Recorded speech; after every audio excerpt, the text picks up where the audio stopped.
on the old coupe. Kids in the backfield chasing that red ball. Radio low, neighbor makes a roll call. From Cody to Cheyenne, voices in the same key. These are our fences, this is our country. Not left, not right, just living how we pray. We're the ones who stay. Wyoming stands tall, we don't bow, we don't crawl. We're the ones they can't control. From some distant marble hall, from the mountains to the plains, through the blizzards, through the rain, we the people draw the line, take our freedom back again. Wyoming stands tall. Mama at the sink laughs, wipes off her wet hands. Phones on the table, talk of new plans. Granddad at the counter, map spread like a quilt. Lines tracing fences that our great-grandmothers built. Caravans of ranch trucks rolling in a long line. County fairground fields, hearts beating in time. Not red, not blue, just a homegrown crew saying we remember who this belongs to. Wyoming stands tall, we don't bow, we don't crawl. We're the ones they can't control. From some distant marble hall, from the mountains to the plains, through the blizzards, through the rain, we the people draw the line, take our freedom back again. Wyoming stands tall. No more talking heads telling us what we meant when we send our money, when we cast our consent.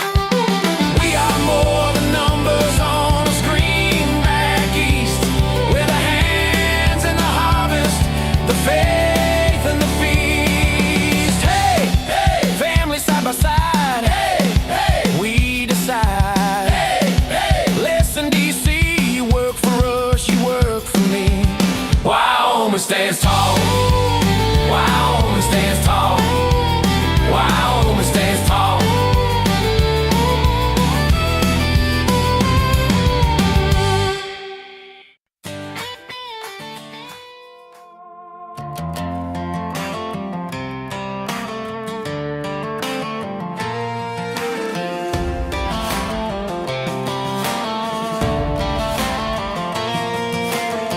Sun just clocked out on the fence line. Boots kick dust off a long week's try. Hayfield shimmer in the porch light glow. Gramps cracks a joke, says it's our time. Cooler in the bed of that old Ford dog, riding shotgun like he runs this world. County road hums while the day unwinds, chasing that sunset red as a stop sign. All that sweat on Monday, Tuesday turns to stories when it turns dark. We've been counting down the long days to light up this one spark. We were raised on Friday nights where the small town comes alive. Campfires popping, someone's tailgate dropping, singing under big skylights. From the bleachers at the home field game to jumping in the creek by the bridge at midnight. Yeah, we worked this land from dawn till light, but we were raised on Friday nights.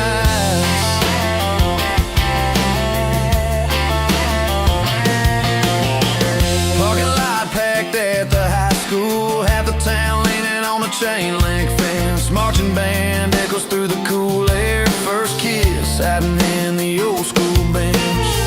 Later on out by Miller's pasture, pickup circle, little red plastic cups. Two steps spinning in the gravel dust. Friends talk big like they'll all catch up. Sweaty shirts and sunburned necklines turn to flannels in the dark. Every fence post, every stop sign knows the beating of this heart. That old windmill still squeaks in time to every cheer when the home team's driving. Every laugh round a fire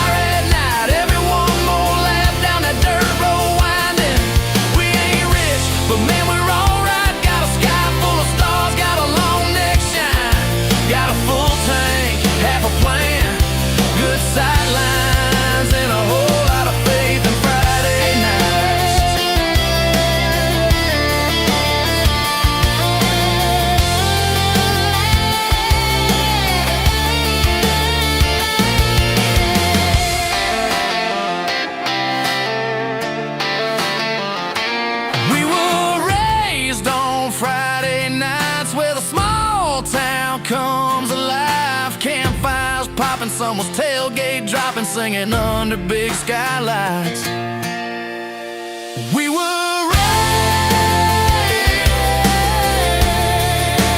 raised on Friday night.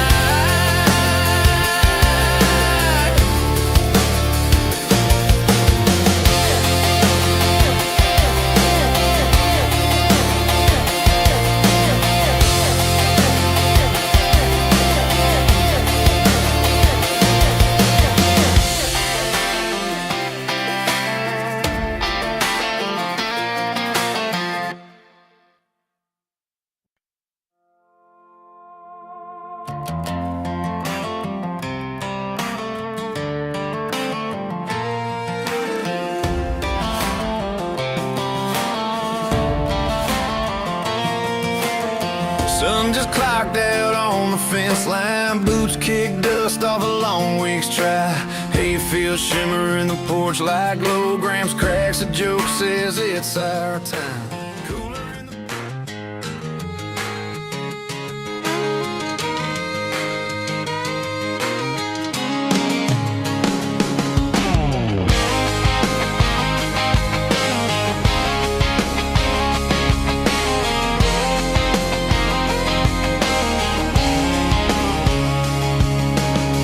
old flag on a fence post, dust trail in the rear view glass. Granddad's hands on a photo, says this land's gonna outlast the past.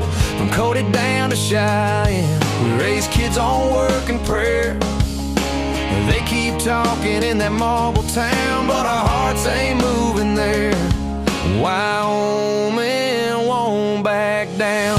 We're the wind through the pines, not the noise in the crowd. Red rock, white snow, big sky, battleground. We don't bow to parties, we don't chase the crown. From the mountains to the plains, we're shouting loud.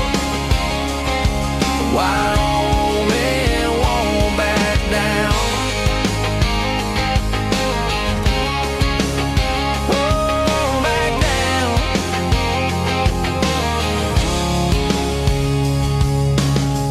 Kitchen light on a midnight, bill spread on the hardwood floor. Mama humming while the coffee brews, baby boots by the back porch door.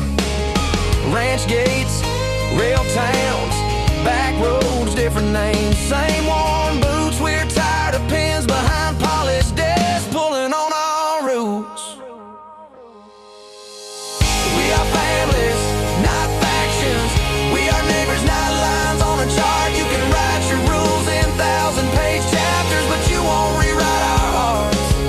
From the Tetons to the sagebrush, we're taking our say back now. Not for sale to that distant crowd.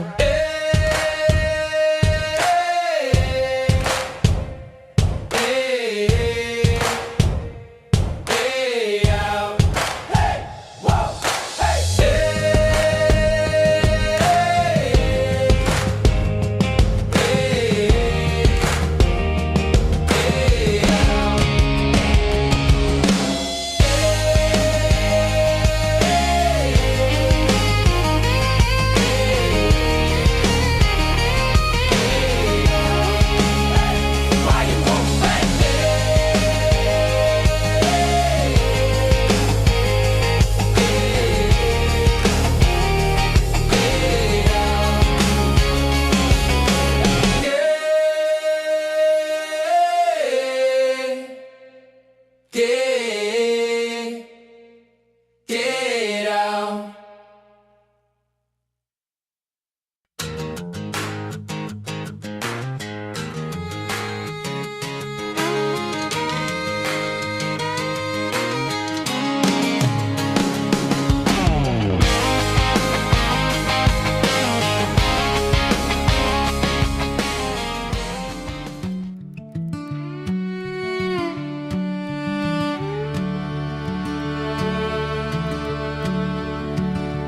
Granddad bowed his head in silence, calloused hands. The prayer was short. Thank you for this pot of beans and the neighbors down the road. He traded the last jar in the cellar for a stranger's broken day. Didn't ask who they were voting for, just helped hitch up their hay. They didn't have to be right, they just did what was right. Saddled up and rode together through the hard pan, through the firelight. When a storm hit one old farmhouse, every hand in town was there. They believed in rest and repair, mended fences 'cause they cared.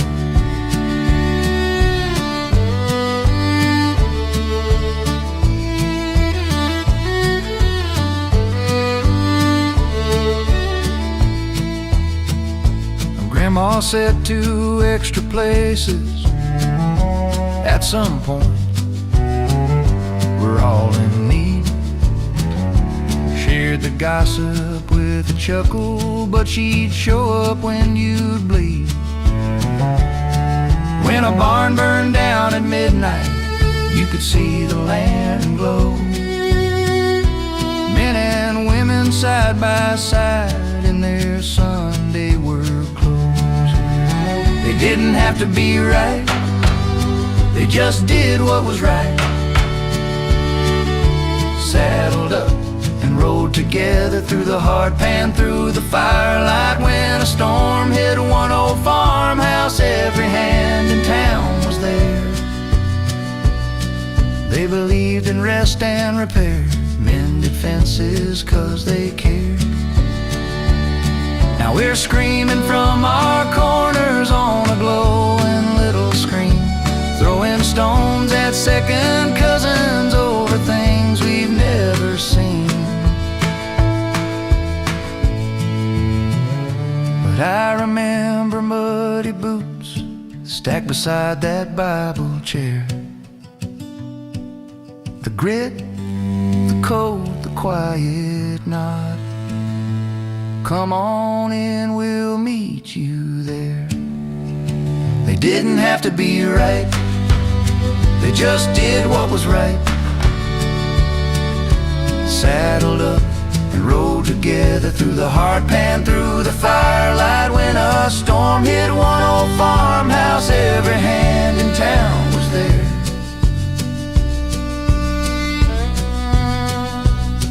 They believed in rest and repair, mended fences 'cause they care.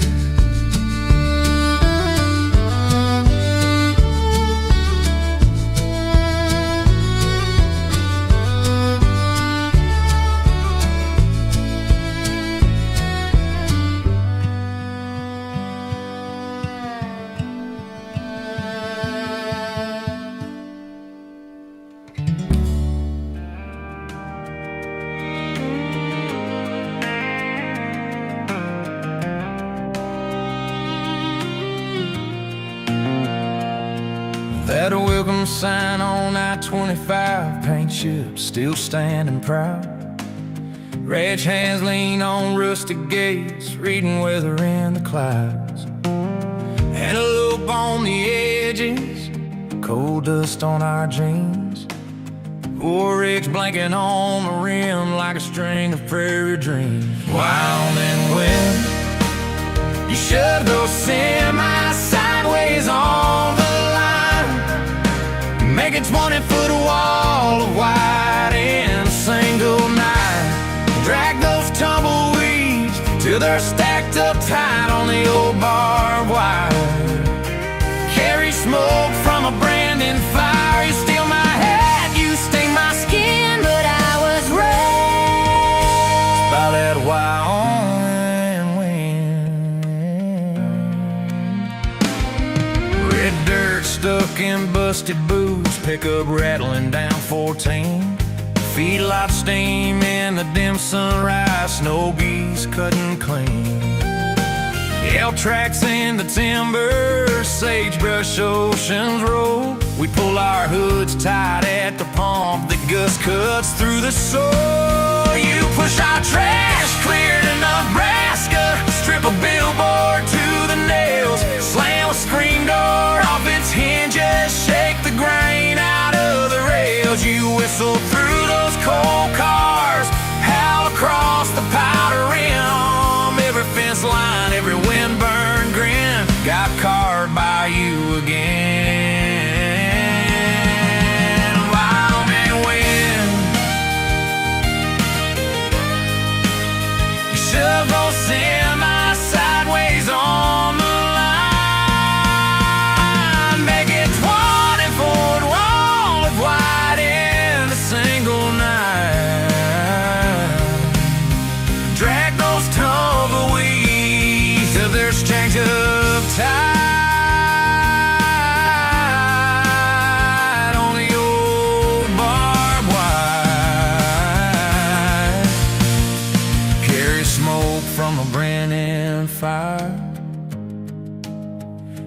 steal my hat, or sting my skin.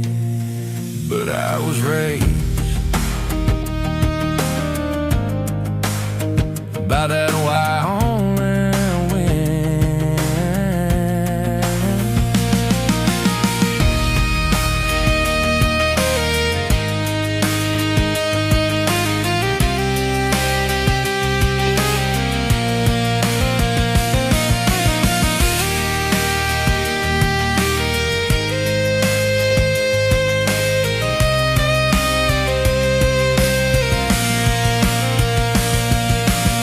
Dirt stuck in busted boots, pick up right around 14. Feet light steam in the dim sunrise. Snow geese couldn't clean. Elk tracks in the Tama, sagebrush oceans roll. We pull our hoods tight at the pump.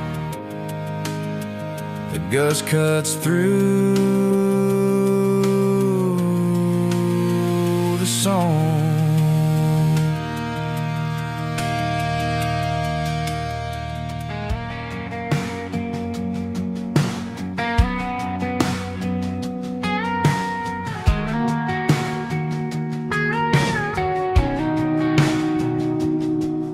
Sun comes up on a small town road. Coffee in a thermos,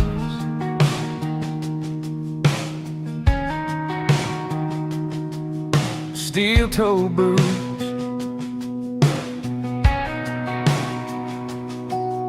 You don't flinch when the wind blows cold. You just do what you're born to do.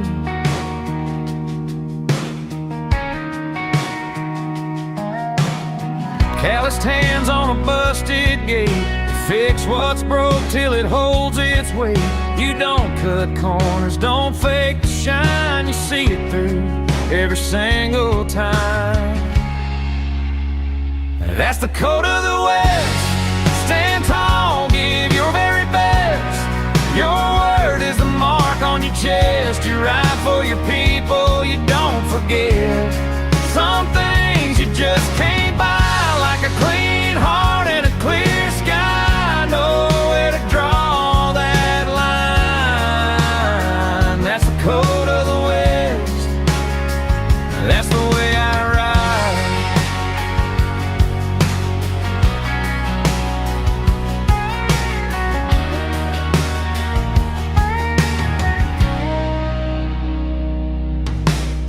You shake a hand, that's an iron deal. Doesn't change with the way you feel.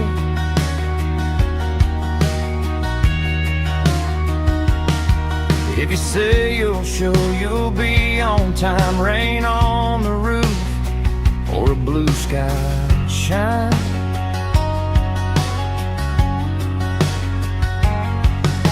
You wear the name on your paycheck proud. Hold up the crew when the chips fall down. You don't brag big, you just get it done. Few words spoken, but you speak in tongues. That's the code of the West. Stand tall, give your very best. Your word is the mark on your chest. You ride for your people, you don't forget. Some things you just can't buy, like a clean heart and a clear sky. Know where to draw that line. That's the code of the West. You can't put a price on trust or sell your soul for a little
that old truck fires up. She's braiding her hair, I'm grabbing my hat off the nail. We pray right there in the gravel, then hit that cattle trail. Dust, bruising Jesus, that's the life that frees us. Farmers' tans and worn out hands, yeah, that's how he leads us. Campfire smoke on our clothes, hay in our hair, Lord, you see us. Cowboy hats, tip low, but our hearts are riding high. On dust, bruises, and Jesus.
Grandma's got her Bible and a coffee can of seeds, sitting in that old lawn chair telling us what this place needs.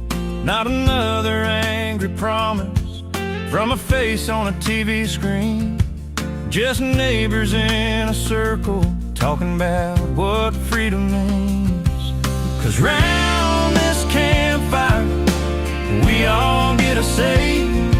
Red hat, blue shirt, still praying for the same new day.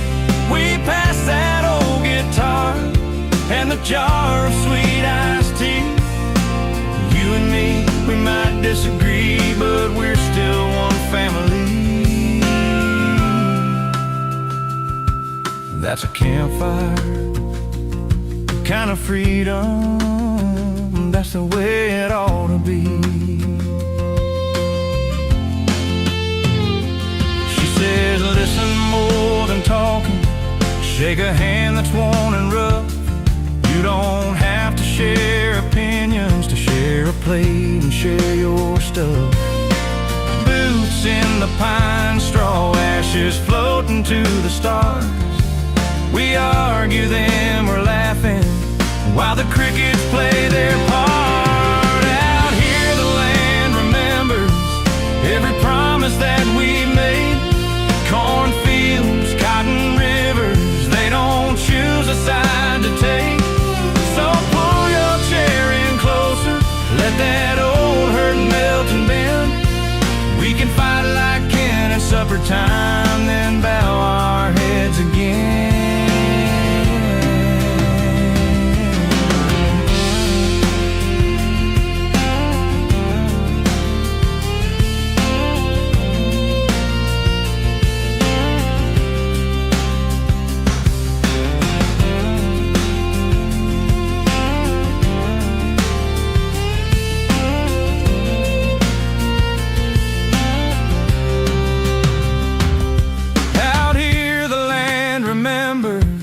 Every promise that we've made, cornfields, cotton rivers, they don't choose a side to take. So pull your chair in closer, let that old herd melt and bend. We can fight like Ken at supper time, and bow our heads again.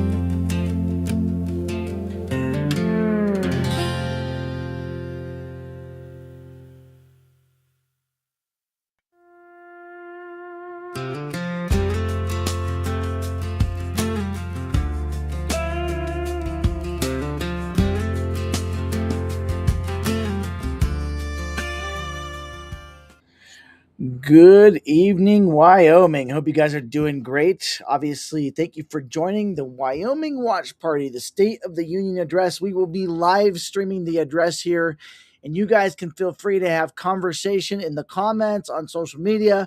We're live streaming on X, Facebook, YouTube, and Rumble. So please feel free, leave your comments, ask your questions below. We're going to talk a little bit about the State of the Union. I'm going to play some Wyoming music while we wait, and then we're going to get this party started. I'm going to go ahead and share my screen and get this pulled up here. Live, there we go, right there. So there is a live feed, and I'm going to go ahead and do this. We got the live feed of the State of the Union address there coming up, and we will keep an eye on that. Obviously, they're just getting stuff started and things like that. In fact, I got to double check. I want to make sure that I am feeding audio in here. Okay, very good. We've got audio coming in for the State of the Union address. So what are you guys looking for? If you guys are watching, listening right now, why don't you post in the comments, Joseph, this is what I'm looking for from the State of the Union address. This is what I'm hoping to hear from the president, things like that.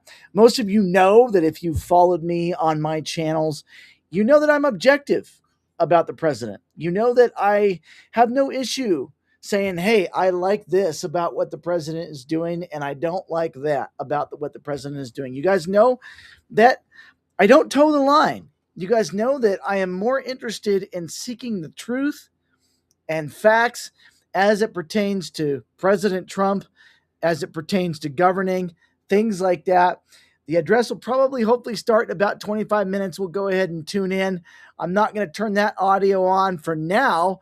But yeah, I'm looking forward to hearing from you guys this evening. Looking forward to chatting. I'm available across all of our social media channels if you guys want to chat about what's going on with the State of the Union and what you're looking for from the president tonight. With that, I'm going to go ahead and just play a little bit of tunes. While we're waiting, I'm going to play some Wyoming-friendly music. These are some songs that we wrote for the show that we do. And yeah, so let's play a little music here while we wait for the State of the Union address to start here in about 25 minutes. I look forward to your comments below. We'll get a few tunes going for you right now while we are waiting.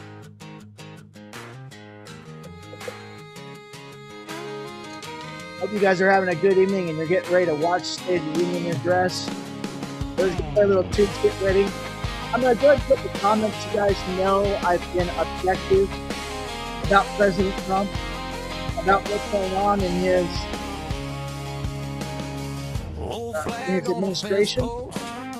And so we're going to talk about that tonight. I'm going to post some links in the comments to some shows that I've done talking about Trump and how I believe that conservatives have some choices to make when it comes to their current leadership in Washington. But also in this state, because I think that truth matters more than political popularity. I really, really do. So I'm going to share a few things with you guys this evening, and that'll be good. I'm going to throw some links in the comments right now.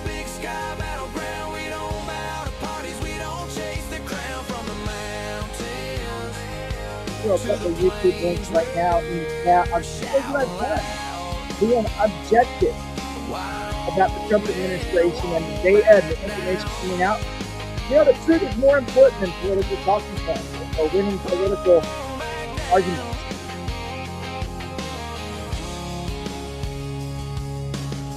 Kitchen light on a midnight. All right, I posted a couple YouTube video links, chats in there. While the coffee brews, baby boots by the back porch door. Good evening, Keith. Thanks for joining us tonight. Appreciate you joining us. By the way, Keith, you know what? I'd like to encourage you. Check out who I am. Learn about me. I'm going to post a link for you, Keith, right here. I'm going to post a link for you in the chat, Keith. Just for you. Take some time to listen to this if you have a chance. Got a great interview there on who I am. I hope you'll enjoy that. Anne-Marie, thank you for joining us. Thanks for listening in tonight from Cheyenne. We've got about 22 minutes until the address is going to start. What's the number one issue for you guys tonight? I think my number one issue tonight is definitely going to be the real truth when it comes to the economy and the future, energy costs, grocery stuff. I mean, I think we're all working our side gigs, right? We're all going to work all day, and then we got our side gigs. We're all just trying to put food on the table for our families right now. I'm going to be interested in what Trump has to say about that tonight, because a lot of what we've heard from the administration has been, conversation about things getting better, but a lot of us here on Main Street, right, you and I, haven't really got that impression. Our pocketbooks aren't really showing that. In fact, we're going the opposite direction in a lot of ways, I think, right, guys? So that'll be really, really interesting to see what Trump says tonight about the economy. Be interesting to see what he says about Iran, things like that. Are we going to go to war with Iran? I think that's a great question. Maybe he'll answer some of those questions tonight. I think he's obviously going to talk about a lot of his administration's accomplishments. I'll be taking notes because tomorrow morning we're going to be doing a show about that. Let's throw on a little campfire kind of freedom music in the background here while we're waiting. These are songs we use for our daily show. By the way, you guys, if you want to follow the campaign, go to joseph4wy.com. That's joseph4wy.com. I'll go ahead and throw our little ticker down below so you guys can see how to follow us on social media. In fact, I'm going to go ahead and add our website in there as well. So let me edit this. Joseph4wy.com. Feel free to follow the campaign. Engage us. We look forward to hearing from you guys. If you got questions, comments tonight, please comment on the thread. Happy to hear from you.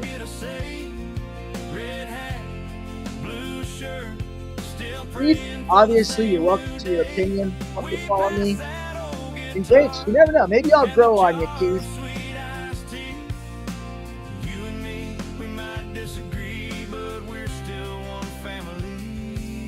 Nonetheless, Keith, encourage you, if you listen to that interview on my page, I would be interested in your feedback. And I appreciate your feedback, too. Thanks for engaging in the comments. Really appreciate that.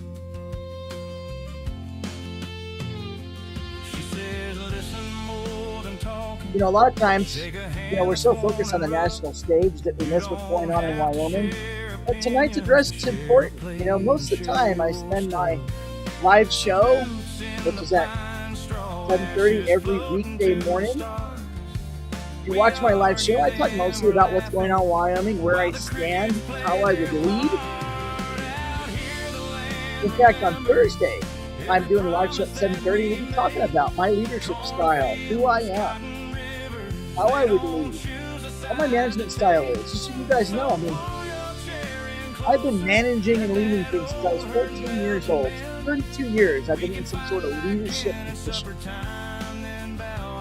And if you listen to my interviews, you know that I definitely throw my hat in the ring, that I left the major parties, not part of the major parties' echo chambers, in the interest of serving and listening to the people. You're just tuning in. I see a whole bunch of new people just tuning in right now. Feel free to throw in the comments where you're tuning in from. Love to chat with you. Got any questions or comments for me? Feel free to throw those in there and I will try to respond during the show. Most of our conversation will be in comments while we're listening to the State of the Union address. I want us all to be able to hear the address totally fine, right, you guys? choose a Don't want side. any interruptions there. And then tomorrow morning at 7:30, I will give you Pull my your review, my chair in honest review closer, let of the that address old and what's hurt going on. let and bend. That'll We be at can 7:30 fight tomorrow like morning. And just so you candy guys supper know, too, all of our live shows are recorded onto our channel. So if you can't catch the live Bow show in our the morning, heads again. you can always play or listen to the reruns later. I'm pulling up my notepad right now for my show tomorrow morning as I'm going to be taking notes while Trump is doing his State of the Union address. Let's see, got some more comments. Oh, thanks a bunch, Keith. Yeah, obviously you can't listen to me and listen to the interview at the same time, but I do. I hope you'll listen in. I hope you listen in. Yeah, I mean, I see things going back up too. Cost of things going back up a little bit. I mean, ups and downs are to be expected. It'll be interesting to see what's happening. The eggs is an interesting. Anne Marie here is commenting about eggs. I think economics is kind of a false indicator of what food prices are actually doing. And I think most of us know that. It's really great that eggs are cheaper and stuff like that. No problem with that here. But we want to understand why they're cheaper, but most other groceries are not cheaper, right, you guys? So we're all feeling that pinch. We're all understanding that. And by the way, I should mention this because this is worth mentioning. We have it pretty good here in Wyoming. We're one of the lowest tax rates in the nation. Our cost of living is also a lot lower, but hey, our wages are a lot lower too. So that all those things kind of balance out. I'm gonna play one of my favorite songs, "Love Them More." This is one of the songs we play on our show, our daily show. This kind of echoes what this campaign is all about. It's a whole lot more than just, I'm not a politician. I've got nothing to gain by running for office.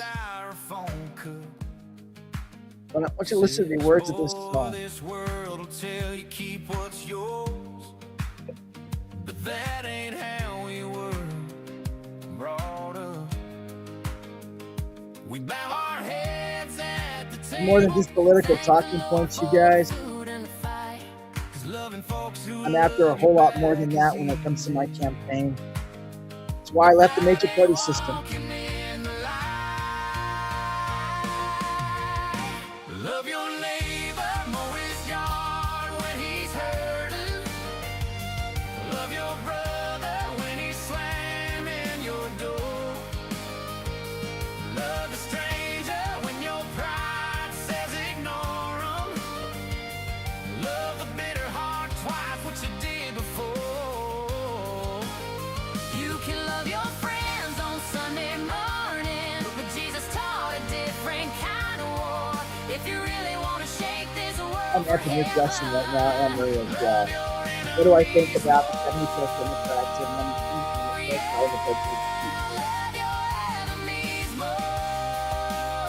the I believe respect is kingdom. The office of the president deserves. I'm gonna pause this song real quick. I'm gonna pause that song real quick. The office of the president deserves to be respected. I believe also, if you guys follow me, hey, God appoints the leaders of men for a purpose. And as you guys know, I mean, there's a lot of things that I might be happy with what Trump's doing. And there are a lot of things that I'm been vocally not happy with when it comes to Trump and his presidency. But I also know, and I don't expect, you elect me your governor. Please don't put your faith and hope in me. I will let you down. I don't expect that I will agree with President Trump 100% of the time. I don't think any of us should ever expect that we're going to agree with one of our leaders 100% of the time. But what's unique about what we're doing in this campaign is I'm outside the echo chamber, you guys. We're not paying attention to what the parties are telling us to pay attention to. Instead, we're listening to the people. We're having conversations with the people. And I think that's really, really important, you guys. And that allows me, because I'm not playing the party politics, it allows me to have the conversations that nobody else is having. And I think that's so important. About 13 minutes, you guys, till I think the State of the Union address is going to start. I'm going to continue to have conversations. A bunch of you are posting on social media. Play a little nice background music here for us. this song just means a lot to me. So we're gonna keep listening to this song, and I'll keep responding to you guys on social media as well. And I get all of my channels opened up right now. So I'm on my YouTube, my X, where we're doing live streaming right now, and Rumble. You guys can feel free to engage on any of those platforms. I'll be paying attention and responding to you guys as much as I possibly can while we're listening in.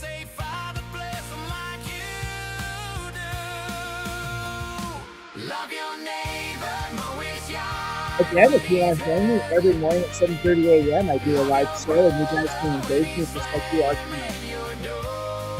And those recordings are always available to you as well. What are you drinking tonight? Anybody got coffee, tea? I'm drinking a little peppermint tea tonight. Everyone in the house here has a little stomach bug, and so I'm drinking a little peppermint tea to try to help the tummy a little bit.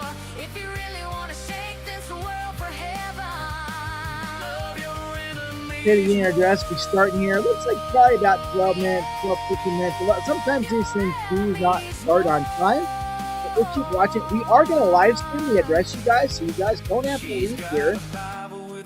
We'll live stream the address here, and you guys can comment as the address is going on. Maybe you get a question from me. Hey, Joseph, what do you think Trump said about immigration? What do you think about that?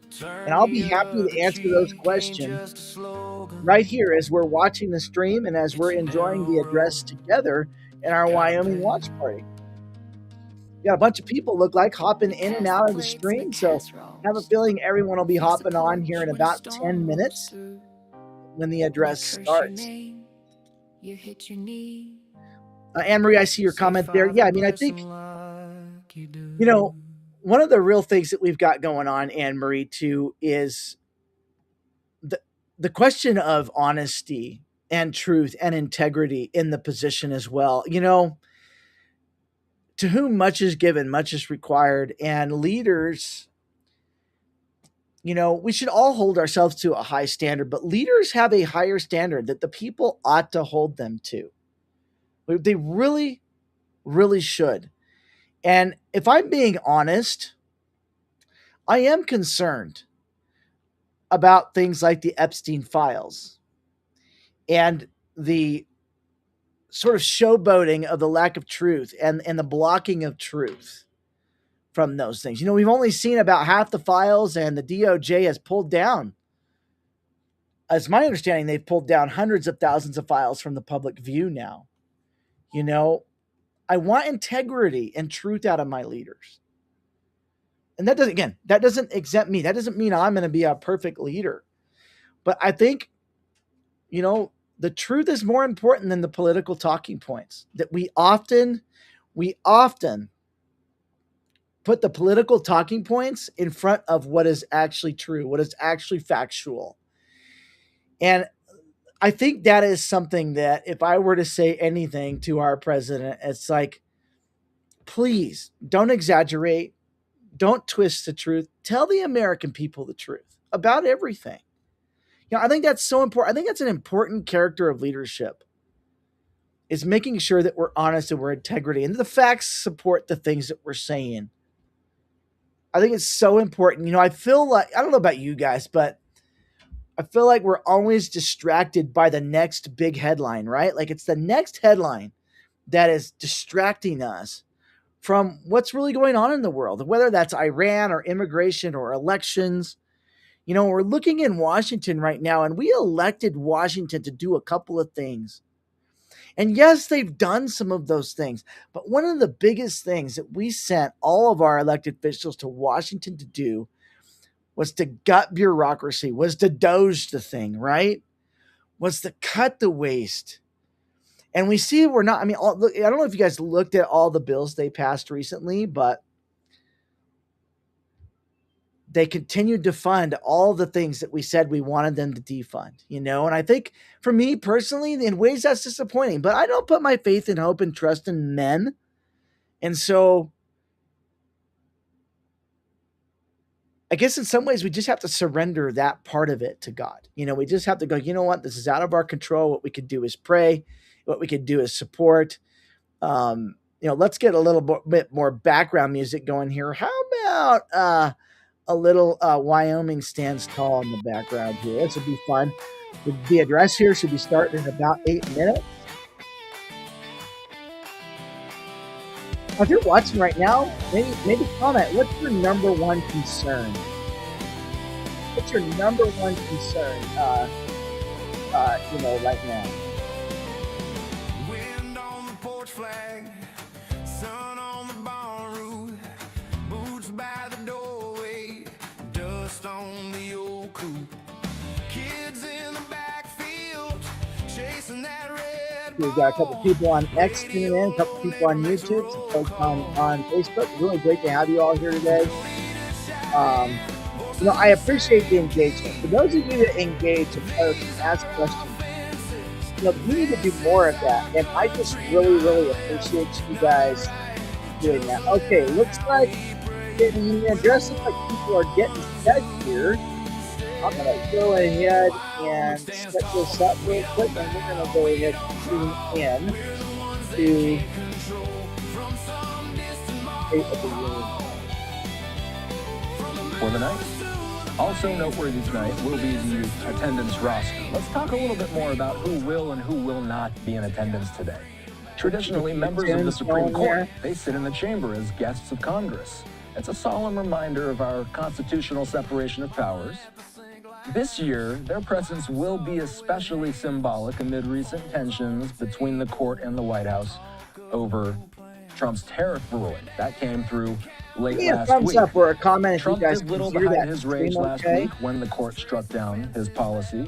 He didn't just say that the justices who voted against one of his signature issues, including two who he appointed, were wrong on their reasoning. He also said that they were, quote, an embarrassment to their families. Now those justices going to be in the chamber tonight for the State of the Union speech. I'm still watching this vantage point as we watch people enter the room. We've been watching a number of lawmakers enter the chamber. Many members of Congress will be making statements through the guests that they bring. Several Democrats have invited survivors of Jeffrey Epstein's abuses to attend as their guests in the chamber. It's a reminder of ongoing demands for accountability and transparency around the case. Make sure that audio is coming across okay. President Trump has arrived at the Capitol.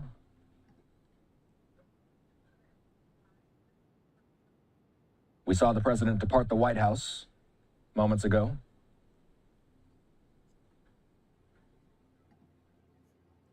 The president is inviting some guests of his own,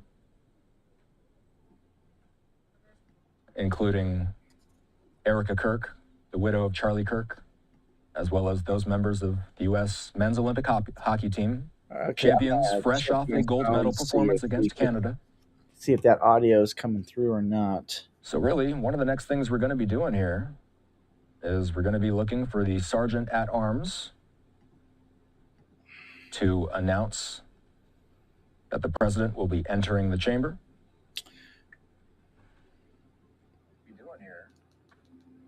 Immigration and Border Security. Okay, great. Yep, you guys hear the audio. That's really good. The economy certainly. That's working. We've had issues with that in the past, so front of mind so as you guys pollsters that continue to say that Americans have lots of economic concerns, especially cost of living pressures like inflation, housing costs, and everyday affordability. The White House claims lots of comments that it's made the economy stronger, but yet only a minority of voters say that they feel materially better off than a year ago. That divergence is likely to feature prominently in tonight's address. House Minority Leader Hakeem Jeffries Let me scroll up there so we can see that. Who has been negotiating with the president over DHS funding in recent weeks. Yeah, I agree. I agree with you. The White House does insist that it's aware of the economic anxiety among voters. I'm going to go ahead and mute that for just a minute. I agree with you, Ann, on that, where we voted for, I voted for President Trump 3 times. And if I had to do it again, given my choices, I probably would. But I've said this in the past. Like, I've said this on my live stream. Like, I don't believe Trump is a conservative. And I think it's okay to have that opinion. He's more of a populist. A lot of his policies are certainly not in line with conservatism or with smaller government and things like that. But again, we don't have to throw everything out. We could be objective. We can like things and not like things. I like what you said about Anne Marie about this not being so much of this doesn't need to be about right and left anymore. And that's for those of you who are just tuning in. That's again why I left the major party system, because I feel like major parties are half the problem. This isn't right or left. We need to start acting like Americans. This means that we can have conversations even if we don't agree on everything. We can have those conversations and be objective about things. Okay, I'm going to tune back in. It looks like we're probably getting ready to escort the President of the United States into the chamber. The gentleman from Louisiana, Mr. Scalise. The gentleman from Minnesota, Mr. Emmer. The gentlewoman from Michigan, Mrs. McClain. The gentleman from North Carolina, Mr. Hudson. The gentleman from Pennsylvania, Mr. Reschenthaler. The gentleman from Utah, Mr. Moore. The gentlewoman from Indiana, Mrs. Houchin.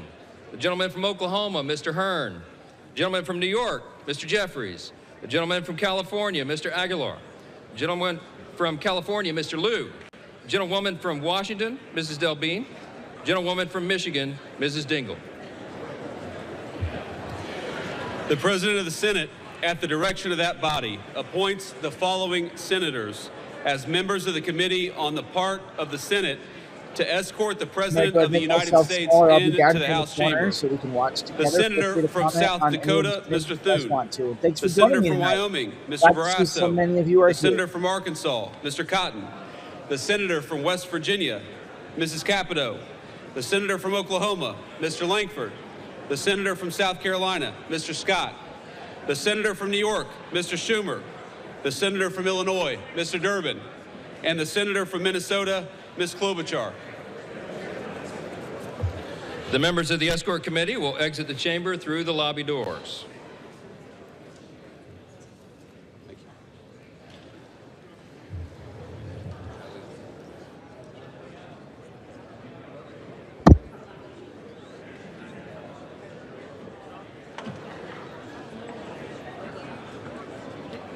Right, if you're just joining us, we're live streaming the President's Address tonight. Mr. Speaker, the acting dean of the Diplomatic Corps.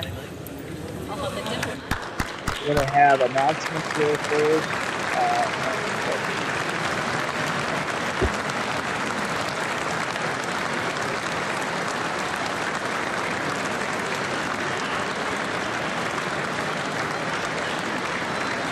Dignitary elections here, and then of course we have President of the United States being introduced.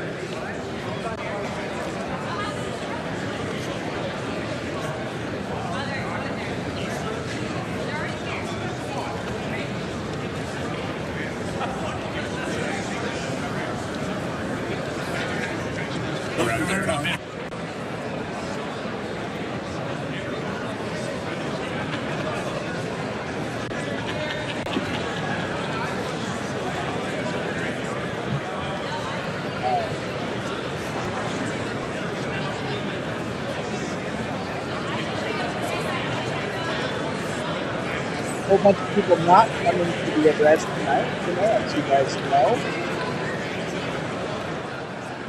There are a bunch of Democrats and a few others that are boycotting tonight's address. Thoughts on that? I think we ought to respect the office, you guys. And I'll just even if we speak don't for agree. a moment here while there's a pause. Following the President's address, we will hear the official Democratic response delivered this year by Virginia Governor Abigail Spanberger. Spanberger, a former CIA officer. And let me know if you guys want me to stream the Democrats' response tonight. I can do that if you want me to. Pragmatic wing. We're at this together, right? Expect her to focus heavily on what's going on. Table economic issues. Thank you, everybody, who's joining and watching tonight. Really appreciate you guys. Middle-class tax policy. Feel free to engage and comment in the threads if you guys want to, whether you're on X, Rumble, YouTube. Fascinates people. Whenever we have I will be watching those threads for comments and be engaging if you guys want to chat. One person that's left out of the festivities, and Representative Mike Thompson, the Democrat from California. Let's listen in. Mr. Speaker, the Chief Justice and Associate Justices of the Supreme Court.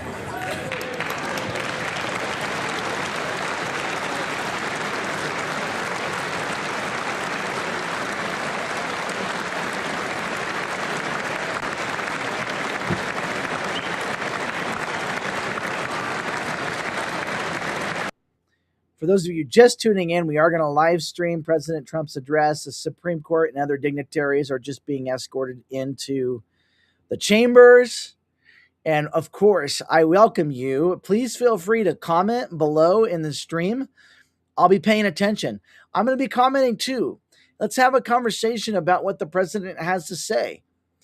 I'm going to be objective about what the president has to say tonight. And at 7:30 tomorrow morning in my live show, which, by the way, you guys, stays on all of our channels, even after it's live, you guys will be able to listen to that show when I do a full review tomorrow morning at 7:30 live on the channels of the State of the Union address. We'll take a little break from Wyoming stuff. And then Thursday on the show, I'll be talking about what kind of leader I will be. And I'll be sharing that with you guys on Thursday. And on Friday, we're hopefully going to be doing a family show. Let's tune back in now to the chambers. Location. He says that he was selected and will in fact everybody be for in an joining us. undisclosed Really location. appreciate it. If there are other, We're having a good night. Justice Roberts.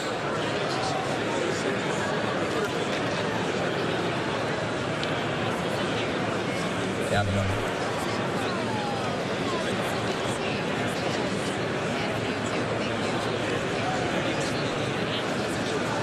These were the same four that showed up last year. Alito and Thomas didn't go last year.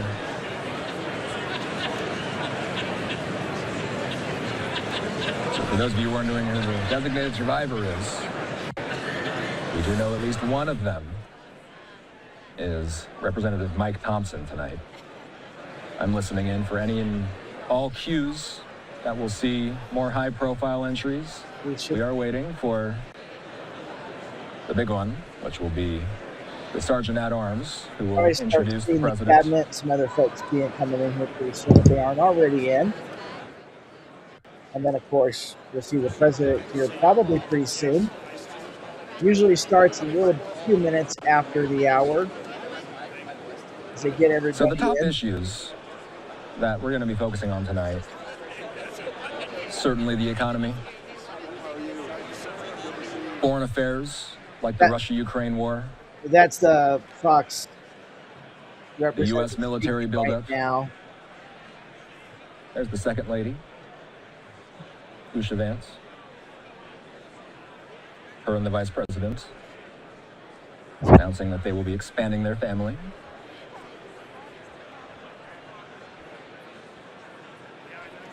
You got to imagine trade and tariffs are going to come up during this speech. After the Supreme Court. Again, you're looking at a number of justices there.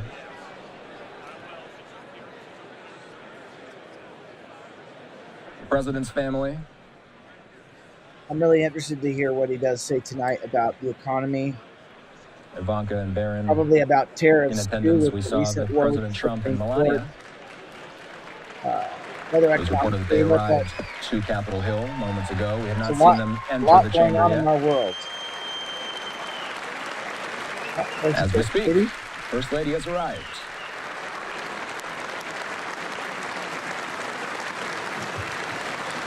So as we watch this speech tonight, we're going to be listening for how the president frames issues like the economy, his foreign policy,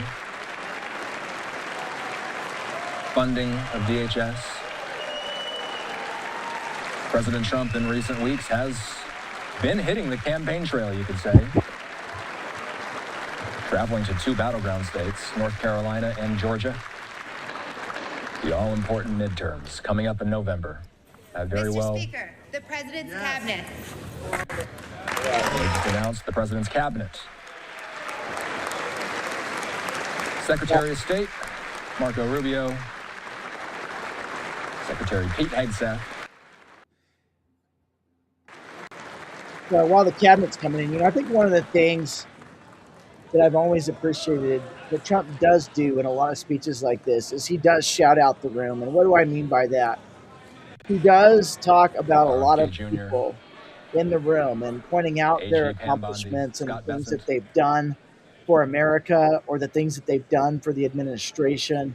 And I do appreciate that about Trump is he's a lot of times been good about sharing the stage in many cases. And I know that's not exclusive. I know we all have our opinions of, I believe Christian Daytalk, Trump and his character and things like that. But are we connected? I'll be interested to Hey, see Austin, who how's it all going? he Sorry for the notices and technical points out difficulties. tonight. Hey, it's all right. My guess is we'll probably hear him point out Erica Daytalk Kirk is a White House reporter for the and Washington many other Examiner. people that are in guests of honor in the room tonight. President Trump's cabinet His filing, cabinet's there's Chief still of Staff coming in right now, and Susan then Wiles pretty soon we entering, should again, probably see the Bessent, Sergeant at Rubio, Arms, and then Hegseth. the President of the We United are heading States. into So let's a tune back in, high-stakes you midterm guys. election. And the White House is calibrating tonight's speech to energize the president's base, but they're also trying to appeal to persuadable voters in battleground districts. How is the White House planning to toe that line tonight? It's difficult, Austin, because on the one hand, the president really wants to talk about the successes he's ushered in over the past year. But ultimately, voters go to the polls in just a little over 8 months, and there's still major concerns about not only his economic stewardship, but also his ongoing immigration policies, which, let's be honest, do still poll remarkably well with MAGA or Republican voters. But there have been major concerns raised in the last several weeks and months about whether or not ICE and CBP are simply going too far. You have to also think about all of the foreign policy questions the president has to answer for.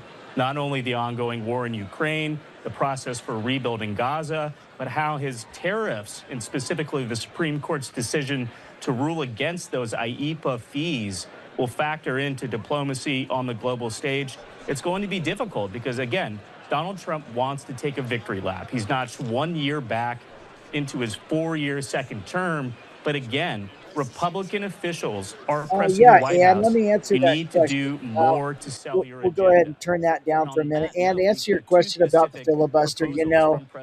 I think it would be very hypocritical of Republicans to nuke the filibuster. And here's why. During the Biden administration, when they were trying to nuke the filibuster, Republicans were staunchly opposed to doing it, right? So can we operate in a space where it's okay if we do it, but not okay if they do it? And that's part of where I look at principles when it comes to politics. And when we make it about,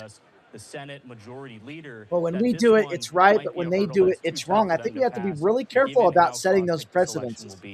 I've spent the last hour or so looking at members of I think we have to be really really careful about that. Because if we set the precedent of nuking the filibuster, well, it's probably only a matter of time before that gets used against us, right? And so that's kind of my 2 cents on that. Okay, we're going to go back. We'll go back to cabinet. Cabinet's still coming in here. Obviously, we see the Trump family there. I would say that relationship is pretty one-sided. I mean, let's be honest. Donald Trump flexed. Listening to a little commentary there from the newscasters. From a modern president. We should see the president coming here pretty soon, you guys. Big, beautiful bill. It was Donald Trump ultimately working the phones, helping Mike Johnson corral voters, because this hasn't been a two-way relationship. I mean, let's just look at these negotiations with Democrats regarding DHS funding that's been taking place over the past several days. It's very one-sided. The Democrats put forward their proposals. The White House say these are non-starters. The White House puts forward a proposal. Democrats say this isn't serious. So right now, there's not necessarily a lot of collaboration. As for what is actually realistically achievable in the remainder of this congressional year, I think you'd have to look at the president's calls to codify his most favored nation's drug pricing proposals. Let's be honest, that's a page pulled right out of the progressive playbook. Joe Biden tried to get that done during his term in office, but he didn't necessarily carry the negotiating weight that President Trump does when it comes to engaging with these big pharmaceutical companies and our allies in attempts to lower prices at home. That is one issue where there might be bipartisan accord. But again, in an election year, I'm just not so sure anything that the president is going to put forward is going to get the necessary sign-off. Yeah, I mean, that's an interesting point, you guys. Obviously, an election year and so much of what happens in Washington is all about political talking points. We'll be interested to see what this Congress can accomplish here before the November election. And of course, really, God only knows where we'll be at after the midterms, right, you guys? We could have a completely different Congress. A lot of people retiring in Congress. A lot of people getting out. I think a record amount. So we're going to see a massive changing of the guard in Congress. We have seen most of the president's cabinet come in now. I think we are getting close to the president coming in here. Looks like some of his cabinet's still walking in here a little bit. Truth Social voice, Republicans in name only, but they're really trying to project unity, taking some heading selfies into November, because again, the way that Donald Trump is legislating doesn't necessarily predicate that Salty. two-way relationship. Fix whose hair on the left side? Is something wrong with my hair on the left side? Maybe I can check my hair here. My hair okay? saw your comment there on Facebook, Salty. Against sitting Republican members of Congress in both chambers tells you all you need to know, that this president isn't necessarily centered on focus. President should be coming out here soon. Sure Republicans can maintain their seats. He is focused on getting Republicans. If you guys are just tuning in, we're going to cover the whole address live. We can comment, we can have conversations, we can listen in. Mr. Speaker, oh. President of the United States. All right, here we go. President is coming in now.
Try a selfie.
If it's just tuning in, President just walked into the chamber, and we're going to be live streaming and watching and having a conversation about the Union Address.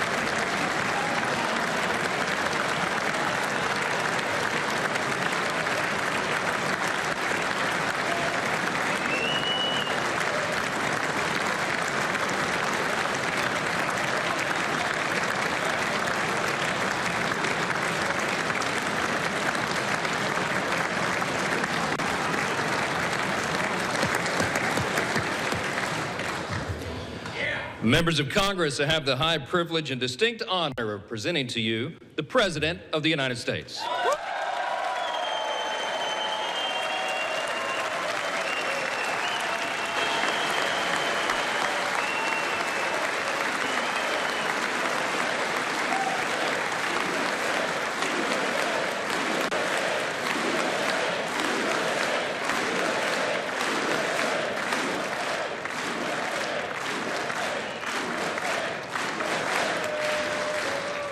Well, thank you very much, everybody. It's really an honor. Speaker Johnson, Vice President Vance, First Lady of the United States.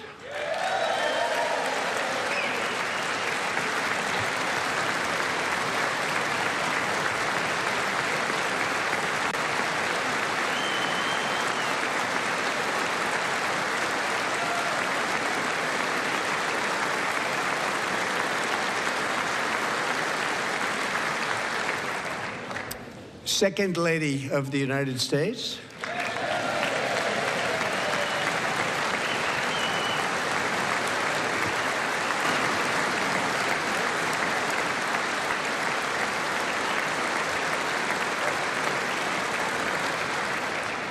Members of Congress and my fellow Americans, our nation is back, bigger, better, richer, and stronger than ever before.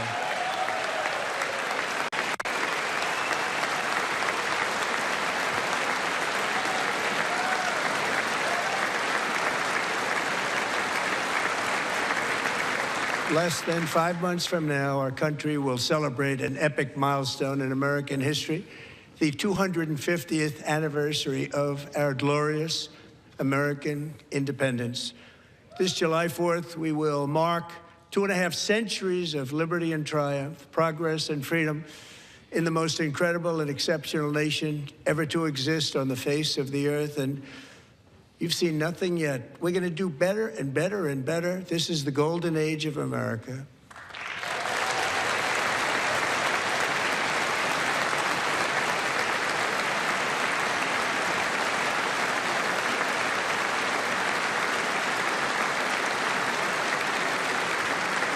When I last spoke in this chamber 12 months ago, I had just inherited a nation in crisis with a stagnant economy, inflation at record levels, a wide open border, horrendous recruitment for military and police, rampant crime at home, and wars and chaos all over the world.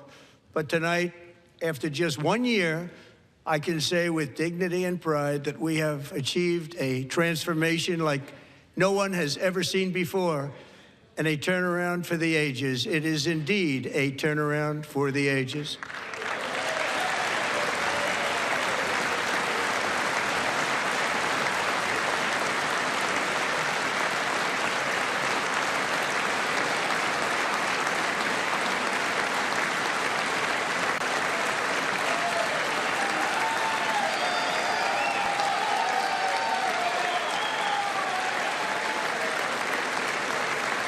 And we will never go back to where we were just a very short time ago. We're not going back.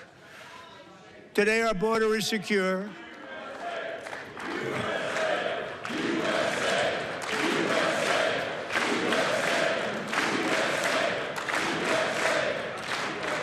Thank you.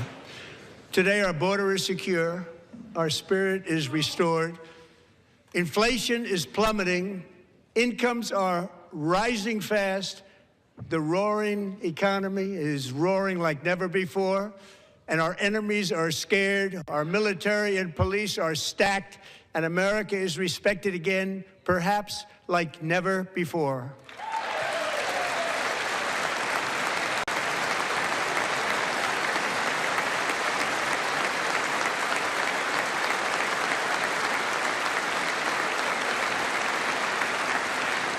After 4 years in which millions and millions of illegal aliens poured across our borders, totally unvetted and unchecked, we now have the strongest and most secure border in American history by far.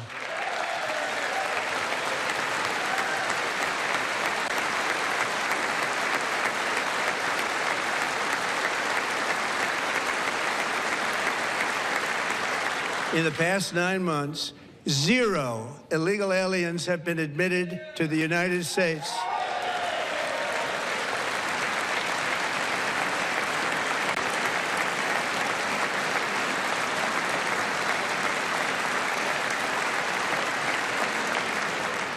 But we will always allow people to come in legally, people that will love our country and will work hard to maintain our country.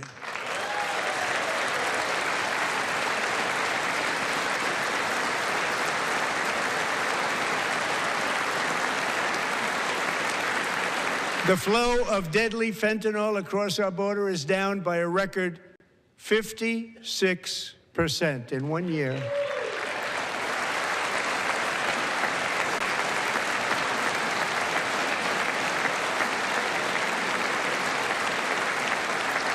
And last year, the murder rate saw its single largest decline in recorded history. This is the biggest decline, think of it, in recorded history, the lowest number in over 125 years, year 1900. In fact, substantially before my wonderful father, I had a wonderful father, Fred, before he was born, substantially before he was born. That's a long time ago. He wouldn't like me to say that, but that's a long time ago. The Biden administration and its allies in Congress gave us the worst inflation in the history of our country. But in 12 months, my administration has driven core inflation down to the lowest level in more than 5 years. And in the last 3 months of 2025, it was down to 1.7%.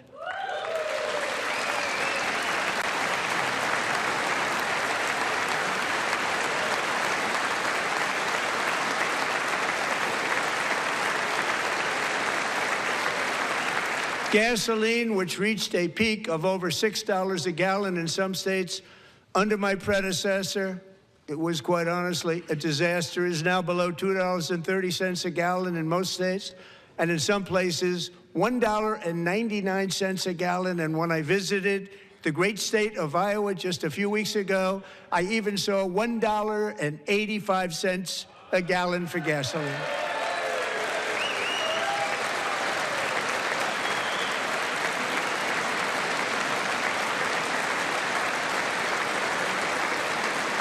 Mortgage rates are the lowest in 4 years and falling fast, and the annual cost of a typical new mortgage is down almost $5,000 just since I took office. 1 year.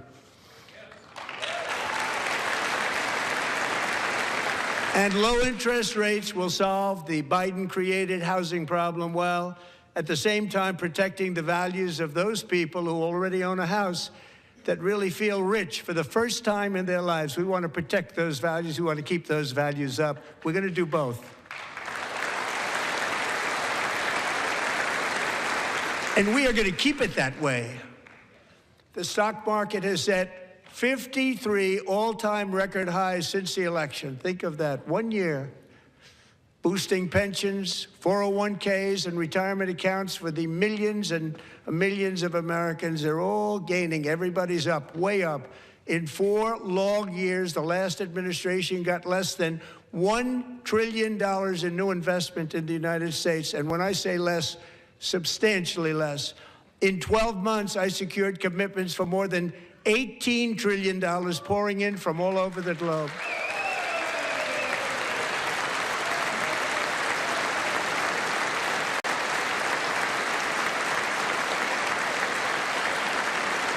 Think of it, much less than $1 trillion for 4 years versus much more than $18 trillion for 1 year. What a difference a president makes.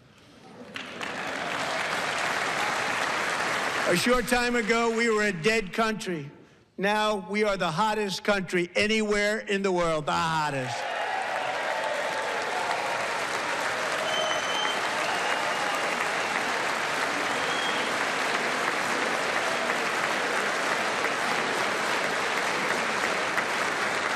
As thousands of new businesses are forming and factories, plants, and laboratories are being built, we have added 70,000 new construction jobs in just a very short period of time. It's getting bigger and bigger and stronger.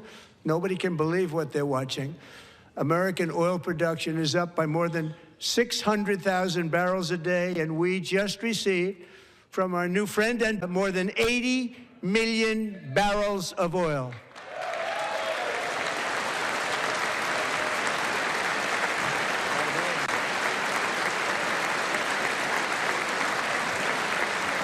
American natural gas production is at an all-time high because I kept my promise to drill, baby, drill.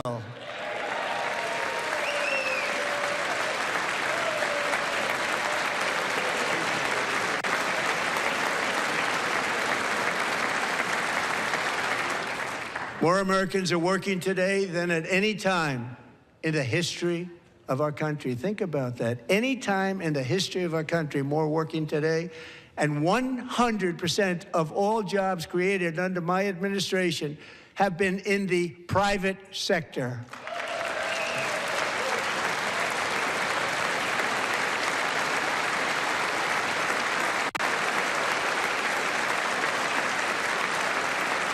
We ended DEI in America.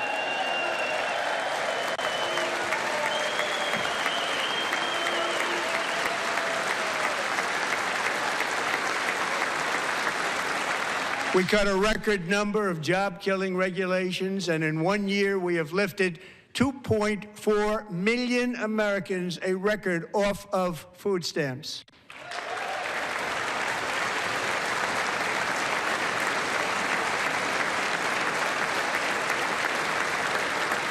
And for all of these reasons, I say tonight, members of Congress, the state of our union is strong.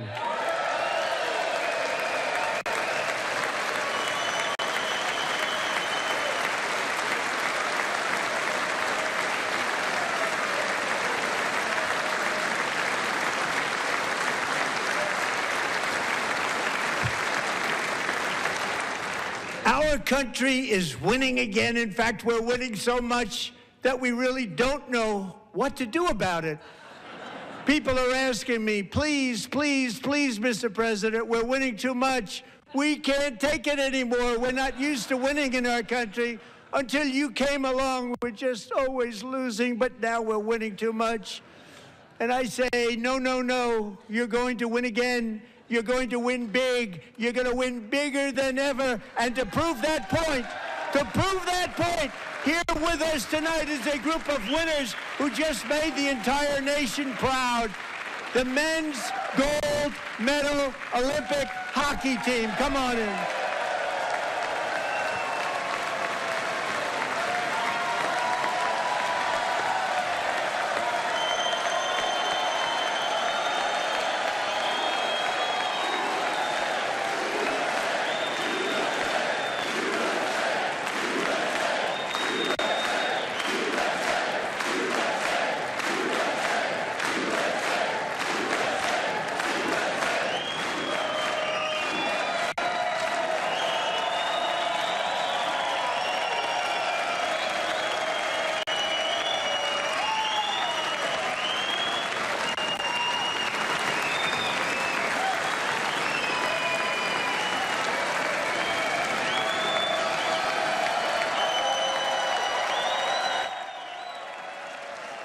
Just tuning in, we're watching the president's address live When we're having conversation, feel free to comment on the thread if you want to. If you want to have a conversation with me while we're watching, feel free to do that. Go ahead. Started his address just a little while ago.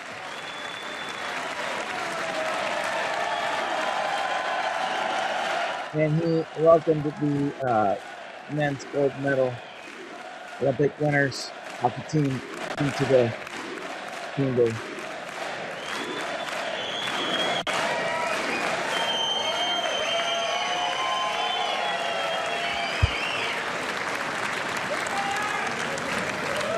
That's the first time I've ever seen them get up. And actually, not all of them did get up. But they beat a fantastic Canadian team in overtime, as everybody saw, as did the American women who will soon be coming to the White House.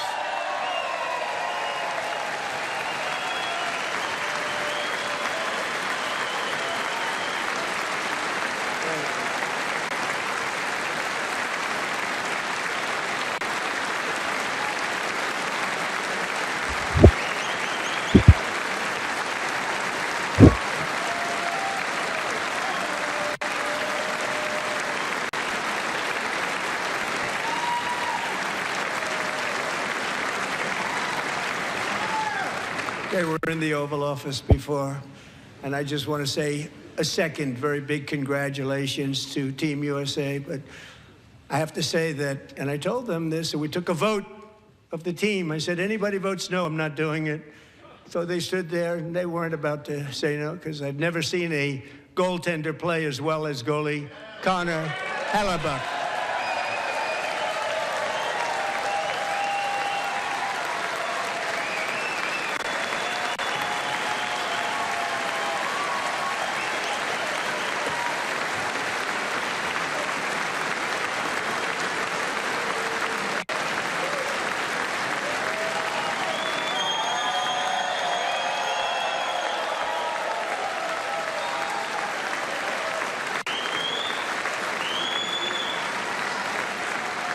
Think of it, 46 shots on goal, and I asked him, the one shot, the one where you put your stick in the back and it hit the neck of your stick and bounced off, do you practice that, or was that a little lucky?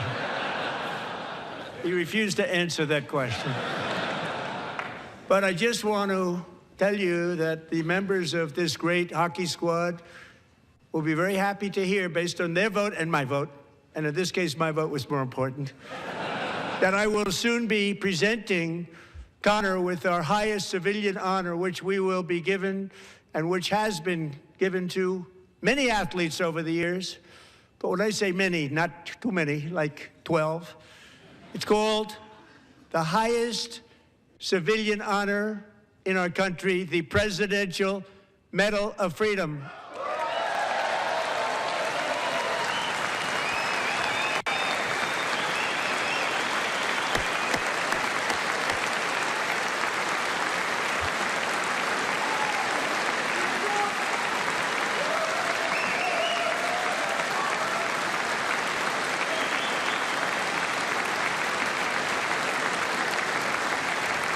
Great athletes have gotten that, very great, the best, and I thought he deserved it. And I did take a vote, every single one of them. I said, I'm not giving it if anybody goes no, and every single one of them rapidly put up their hand.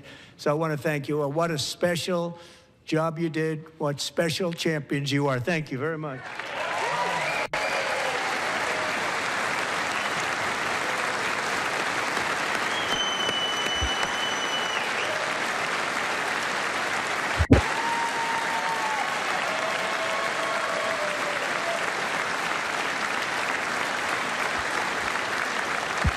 I'm also pleased to say that the next time the Olympic torch is lit, it will be here in America for the 2028 Olympics, and it's the summer version right in Los Angeles. We're going to do a good job in Los Angeles.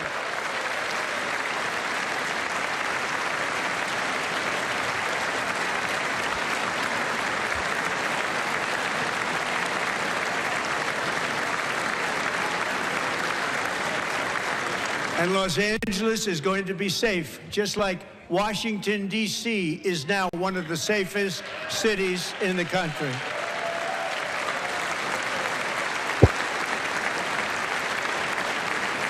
And this year, and I must say I got them both. I got them in my first term, and I was disappointed because I didn't think I'd be the president when this happened. But strange things took place, and now I've got them because I got the Olympics and I got the 2026 FIFA World Cup, and I wanted to claim the 250th, but I didn't get away with that one. I couldn't claim that one for myself. But we're getting the World Cup, so we have the World Cup and the Olympics coming, and that is exciting news.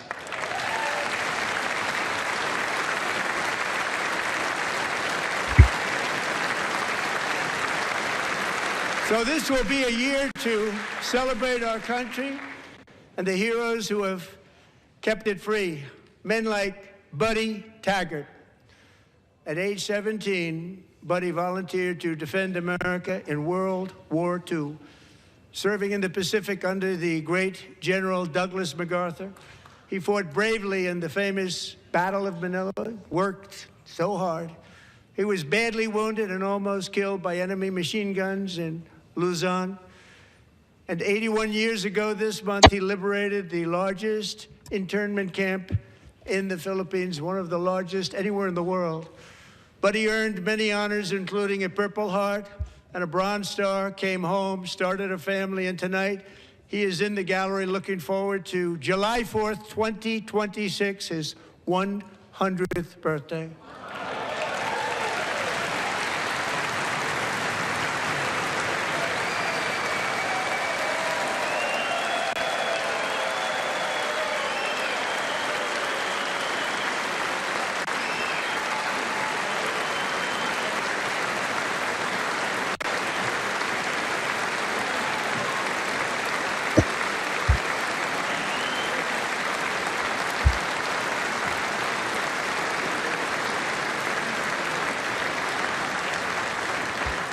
So, Buddy, you're a brave man, and we salute you. Even in times of challenge, setback, and immense heartache, the spirit of 1776 has always shone through very brightly.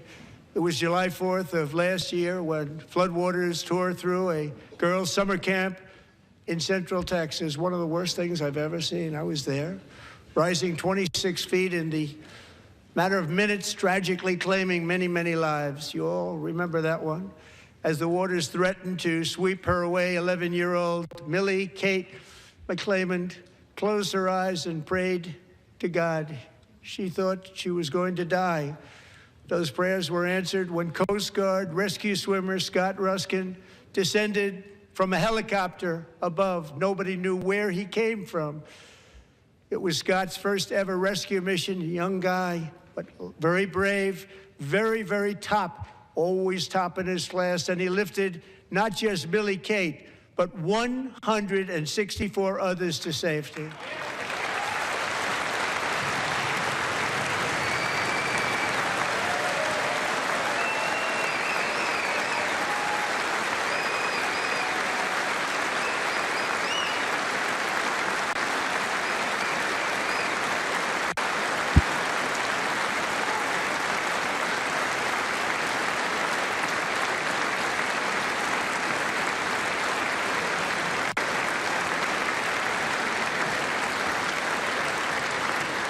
People watched Scott from a distance, and they couldn't believe what they were seeing. The winds were blowing, the rain was pouring, everything was going, and that rapid water, nobody's ever seen anything like it. They said, wow, that's something.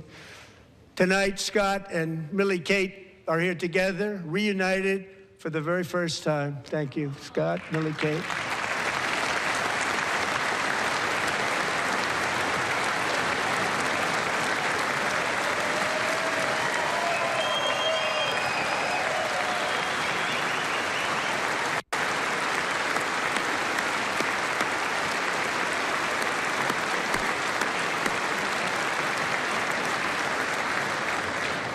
And Petty Officer Ruskin, I'm pleased to inform you that I am now awarding you the Legion of Merit for extraordinary heroism, which is what it was, extraordinary heroism. Thank you.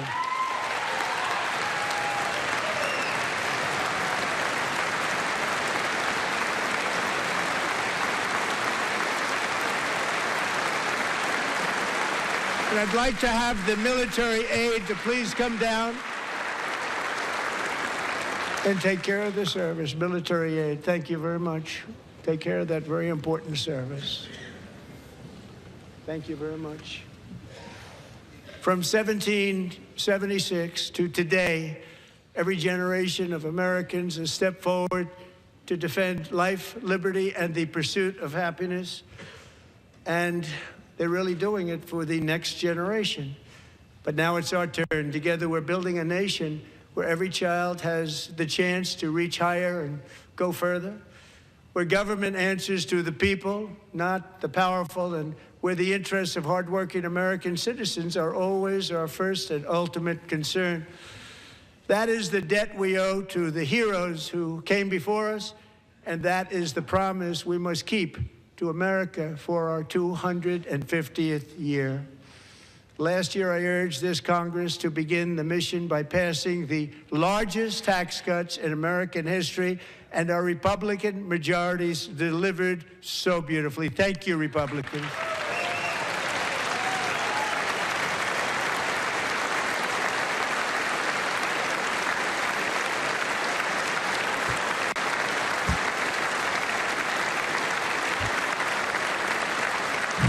All Democrats, every single one of them, voted against these really important and very necessary massive tax cuts.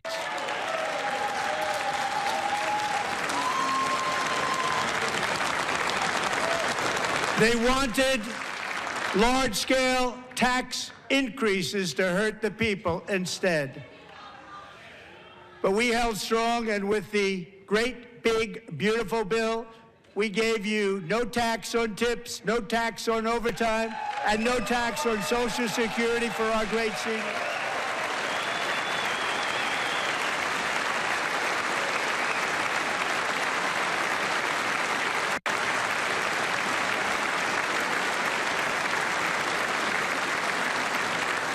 And we also made interest on auto loans tax deductible the first time, but only if the car is made in America.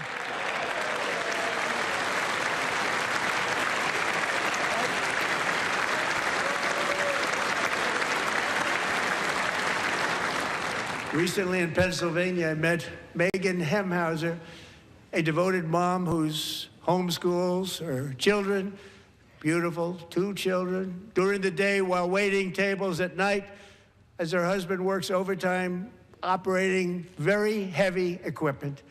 Megan is here this evening, and she's happy to tell you that she is so much richer because with no tax on tips, no tax on overtime, and her expanded child tax credit done again by Republicans, Megan and her husband will take home more than $5,000 extra just for the year, cutting her tax bill in more than half.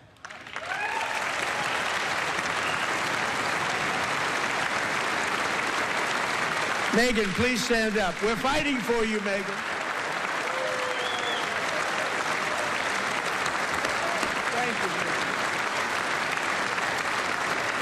Thank you, Megan.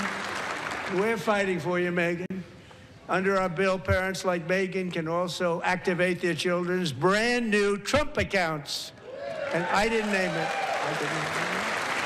I did not name that.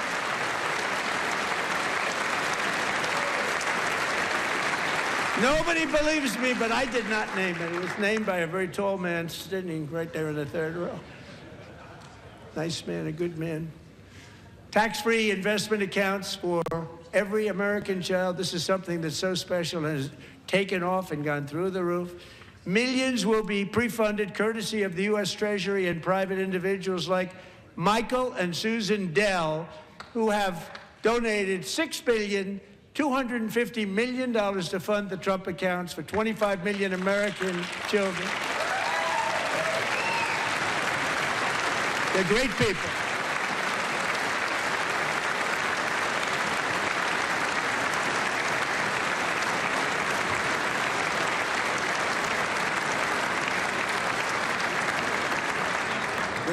asked Michael Dell, how do you make all that money? He said, well, I just sat on my dorm in school, and I made computers, and I'd sell them to people.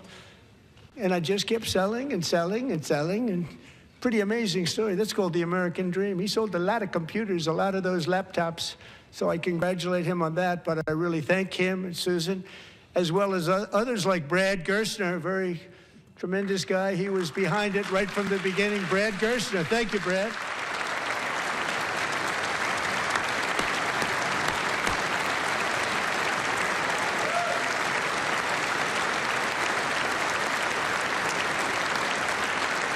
So with modest additional contributions, these young people's accounts could grow to over $100,000 or more by the time they turn 18. Think of it, how much money is that for somebody that started with nothing? Over 100,000, could be much more than that. To make this investment in our children's future, go to trumpaccounts.gov, trumpaccounts.gov. And a lot of people are doing it. They're setting every record in the book. It's popular. They knew what it was going to take. I'm so proud of them. I'm so proud of the people that got it started. And now it's just taken off. One of the primary reasons for our country's stunning economic turnaround, the biggest in history, where the Dow Jones broke 50,000 4 years ahead of schedule, and the S&P hit 7,000, where it wasn't supposed to do it for many years, were tariffs. I used these tariffs, took in hundreds of billions of dollars to make great deals for our country, both economically and on a national security basis. Everything was working well. Countries that were ripping us off for decades are now paying us hundreds of billions of dollars. They were ripping us so badly, you all know that. Everybody knows it. Even the Democrats know it. They just don't want to say it. And yet these countries are now happy, and so are we. We made deals. The deals are all done. And they're happy. They're not making money like they used to, but we're making a lot of money. There was no inflation, tremendous growth, and the big story was how Donald Trump called the economy correctly, and 22 Nobel Prize winners in economics didn't. They got it totally wrong. They got it really wrong. And then just 4 days ago, an unfortunate ruling from the United States Supreme Court. It just came down. It came down. Very unfortunate ruling. But the good news is that almost all countries and corporations want to keep the deal that they already made, right, Scott? Knowing that the legal power that I, as president, have to make a new deal could be far worse for them, and therefore they will continue to work along the same successful path that we had negotiated before the Supreme Court's unfortunate involvement. So despite the disappointing ruling, these powerful country-saving, it's saving our country, the kind of money we're taking in, peace-protecting. Many of the wars I settled was because of the threat of tariffs. I wouldn't have been able to settle them without. Will remain in place under fully approved and tested alternative legal statutes. And they have been tested for a long time. They're a little more complex, but they're actually probably better, leading to a solution that will be even stronger than before. Congressional action will not be necessary. It's already time-tested and approved. And as time goes by, I believe the tariffs paid for by foreign countries will, like in the past, substantially replace the modern-day system of income tax, taking a great financial burden off the people that I love.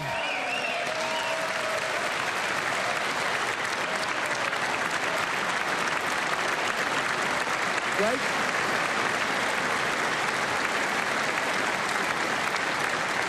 Moving forward, factories, jobs, investment, and trillions of dollars will continue pouring into the United States of America because we finally have a president who puts America first. I put America first.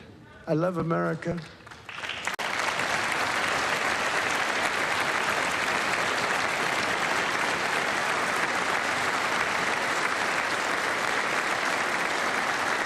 For decades before I came along, we had the exact opposite. From trade to healthcare, from energy to immigration. Everything was stolen and rigged in order to drain the wealth out of the productive, hardworking people who make our country great, who make our country run. Under Biden and his corrupt partners in Congress and beyond, it reached a breaking point with the Green New scam, open borders for everyone. They poured in by the millions and millions from prisons, from mental institutions. They were murderers, 11,888 murders. They came into our country. You allowed that to happen. And record-setting inflation that cost the typical family $34,000 in just a speck of time.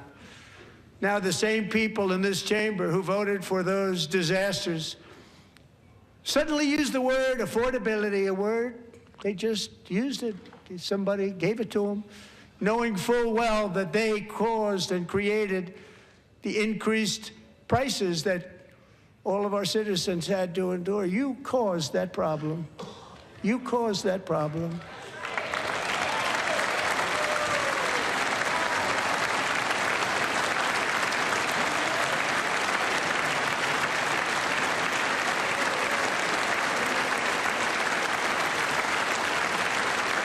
They knew their statements were a lie. They knew it. They knew their statements were a dirty, rotten lie. Their policies created the high prices. Our policies are rapidly ending them. We are doing really well. Those prices are plummeting downward.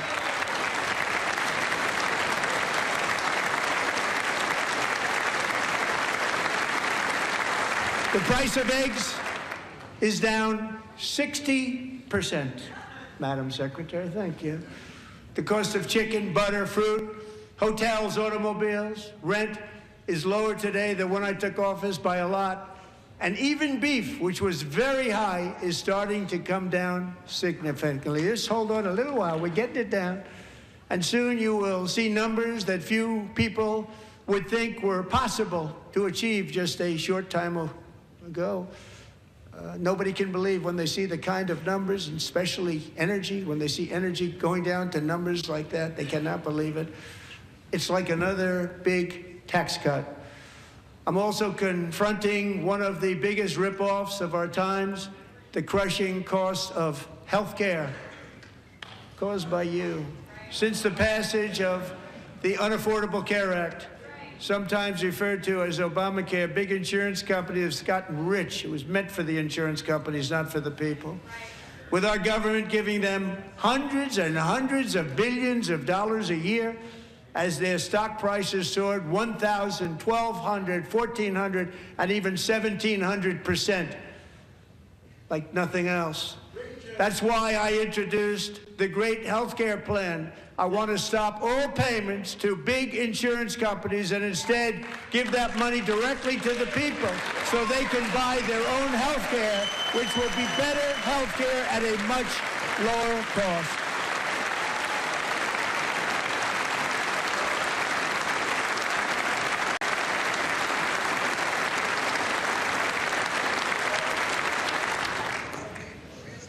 In addition, my plan requires maximum price transparency. That's a big deal. Sounds so simple, so big. And I did that in my first term, and the Democrats immediately terminated it with full knowledge that they were doing a very bad thing for the people. Costs were going to go way up, and that's what happened, and now I'm bringing them way down on health care and everything else. I'm also ending the wildly inflated cost of prescription drugs like has never happened before.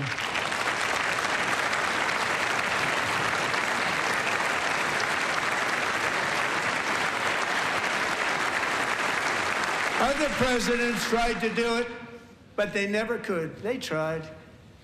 Most didn't try, actually.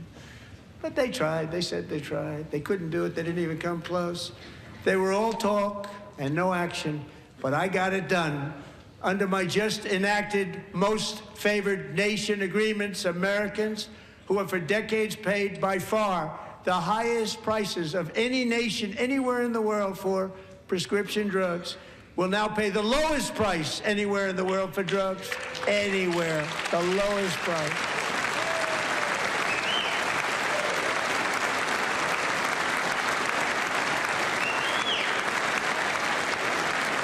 So in my first year of the second term, should be my third term, but strange things happen. I took prescription drugs, a very big part of healthcare, from the highest price in the entire world to the lowest. That's a big achievement. The result is price differences of 300, 400, 500, 600% and more, all available right now at a new website called TrumpRx.gov. And I didn't name that one either, by the way.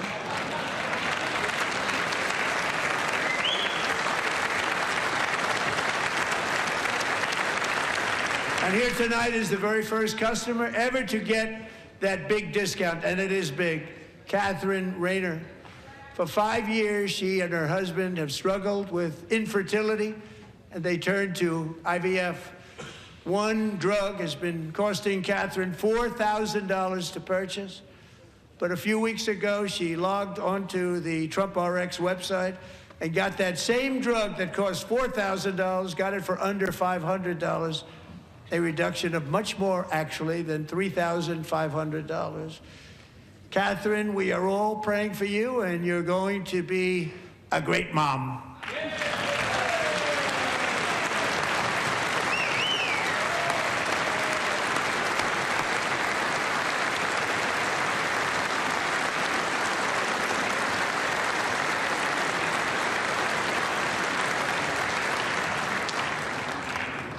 So now I'm calling on Congress to codify my most favored nation program into law. Now, the one thing, I'm not sure it matters because it's going to be very hard for somebody that comes along after me to say, let's raise drug prices by 700 or 800%. But John and Mike, if you don't mind, codify it anyway. They may do it. Codify it anyway. Thank you. Many Americans are also concerned that energy demand from AI data centers could unfairly drive up their electric utility bills.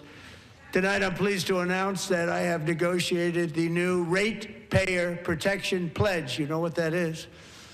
We're telling the major tech companies that they have the obligation to provide for their own power needs. They can build their own power plants as part of their factory so that no one's prices will go up. And in many cases, prices of electricity will go down for the community, and very substantially down. This is a unique strategy never used in this country before. We have an old grid. It could never handle the kind of numbers, the amount of electricity that's needed. So I'm telling them they can build their own plant. They're going to produce their own electricity. It will ensure the company's ability to get electricity while at the same time lowering prices of electricity for you, and could be very substantial for all of you cities and towns. You're going to see some good things happen over the next number of years. Another pillar of the American dream that has been under attack is home ownership. With us tonight is Rachel Wiggins, a mom of 2 from Houston. She placed bids on 20 homes and lost all of those bids to gigantic investment firms that bypassed inspection, paid all cash, and turned those houses into rentals, stealing away her American dream. She was devastated. Stories like this are why last month I signed executive order to ban large Wall Street investment firms from buying up in the thousands single-family homes.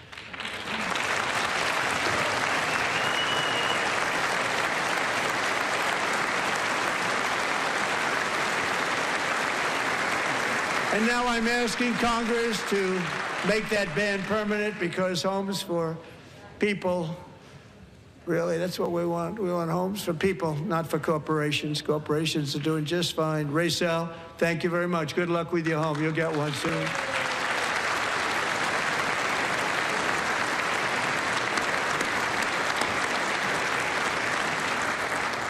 We're also working to make it easier for Americans to save for retirement. And under this administration, we will always protect Social Security and Medicare. They are not protecting it for our seniors. We will always protect Social Security, Medicare, Medicaid.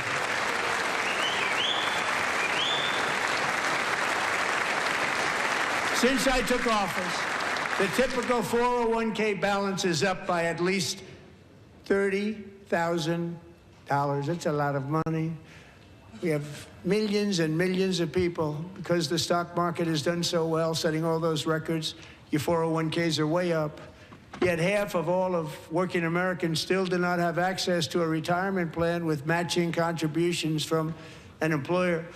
To remedy this gross disparity, I'm announcing that next year my administration will give these often forgotten American workers, great people, the people that built our country, access to the same type of retirement plan offered to every federal worker. We will match your contribution with up to $1,000 each year.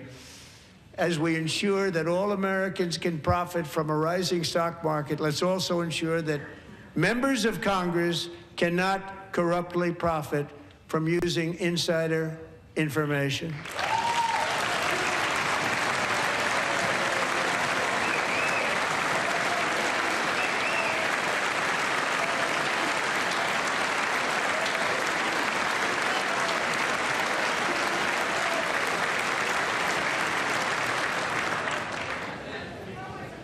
They stood up for that. I can't believe it. I can't believe it. Did Nancy Pelosi stand up if she's here? Doubt it. Pass the Stop Insider Trading Act without delay.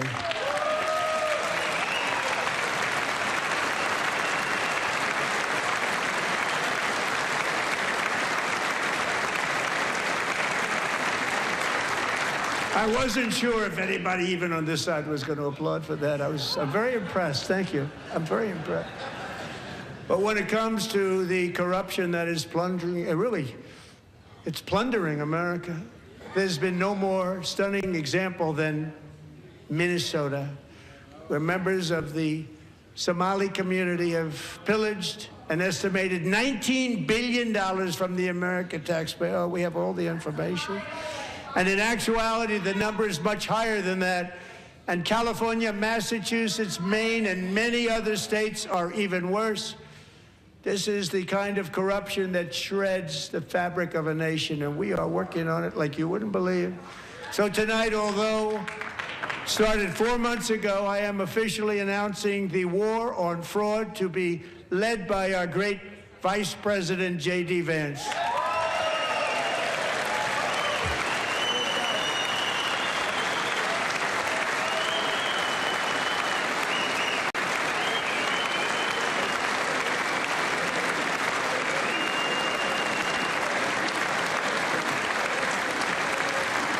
We'll get it done. And if we're able to find enough of that fraud, we will actually have a balanced budget overnight. It'll go very quickly. That's the kind of money you're talking about. We'll balance our budget. The Somali pirates who ransacked Minnesota remind us that there are large parts of the world where bribery, corruption, and lawlessness are the norm, not the exception. Importing these cultures through unrestricted immigration and open borders brings those problems right here to the USA. And it is the American people who pay the price in higher medical bills, car insurance rates, rent, taxes, and perhaps most importantly, crime. We will take care of this problem. We're going to take care of this problem. We are not playing games. Delilah.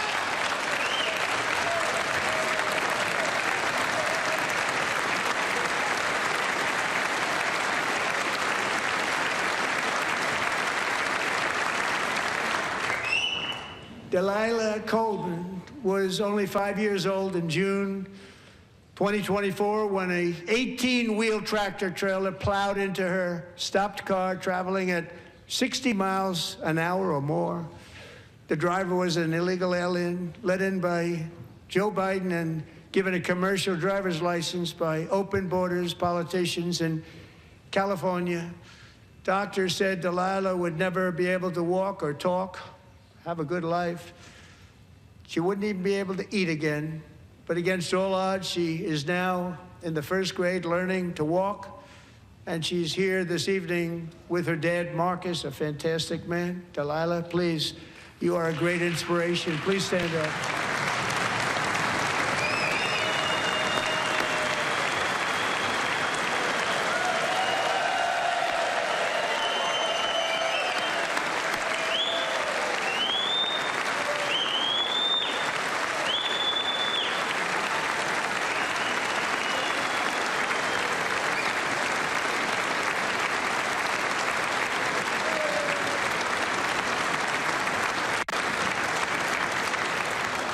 Thank you, Delilah.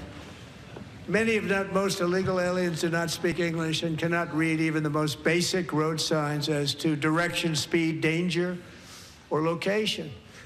That's why tonight I'm calling on Congress to pass what we will call the Delilah Law, barring any state from granting commercial driver's licenses to illegal aliens.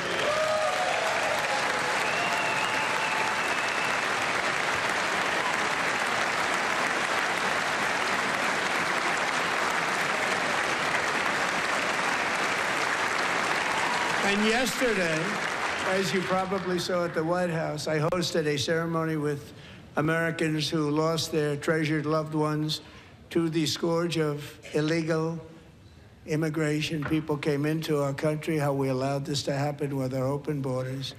These are the angel moms and families that for decades our government betrayed and our media totally ignored. It was terrible. Hard to believe, actually. In 2023, a 16-year-old high school cheerleader named Elizabeth Medina was supposed to perform in her town's Christmas parade, but she never arrived. Her mother, Jacqueline, went home to look for her, and she found her lying dead in a bathtub, bleeding profusely after being stabbed 25 times. Elizabeth's killer was a previously arrested illegal alien who had broken in and brutally extinguished the brightest light in her family's life, violently and viciously. Her heartbroken mother is in the gallery to remind everyone in this chamber exactly why we are deporting illegal alien criminals to our country at record numbers, and we're getting them the hell out of here fast. We don't want them.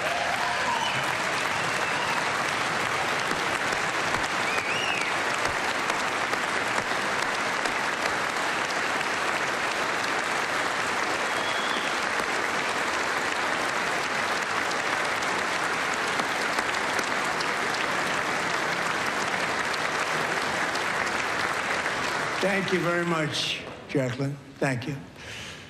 We can never forget that many in this room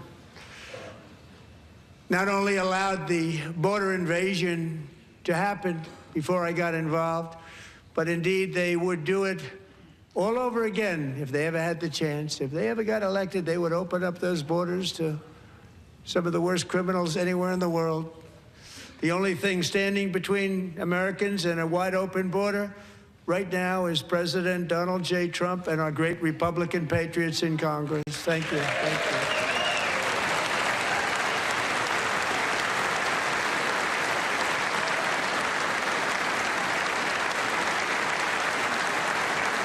As we speak, Democrats in this chamber have cut off all funding for the Department of Homeland Security. It's all cut off. It's all cut off. They have instituted another Democrat shutdown, the first one costing us 2 points on GDP. 2 points we lost on GDP, which probably made them quite happy, actually. Now they have closed the agency responsible for protecting Americans from terrorists and murderers. Tonight I'm demanding the full and immediate restoration of all funding for the border security, homeland security of the United States, and also for helping people clean up their snow. We have no money because of the Democrats, and it would be nice, we'd love to give you a hand at cleaning it up, but you gave no money. Nobody's getting paid. It's a shame. So you have to think about it. We have, in case you didn't know, a pretty large snowstorm out there. One of the great things about the State of the Union is how it gives Americans the chance to see clearly what their representatives really believe. So tonight I'm inviting every legislator to join with my administration in reaffirming a fundamental principle. If you agree with this statement, then stand up and show your support. The first duty of the American government is to protect American citizens, not illegal aliens.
Isn't that a shame? You should be ashamed of yourself not standing up.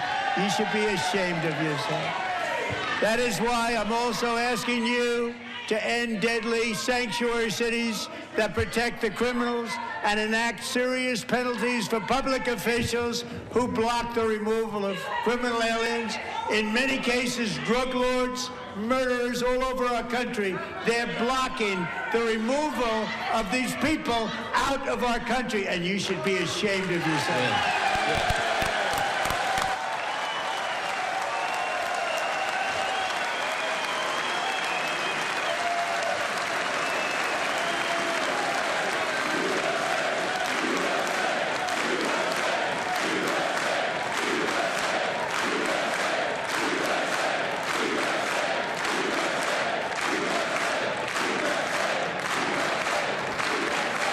And perhaps most importantly, I'm asking you to approve the Save America Act.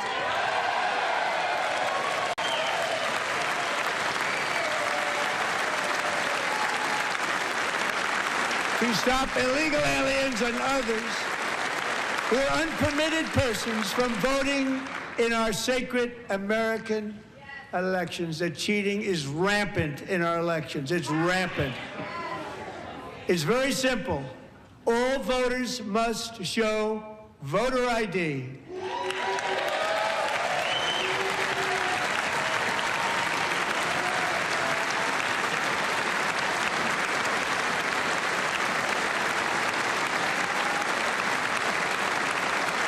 All voters must show proof of citizenship in order to vote.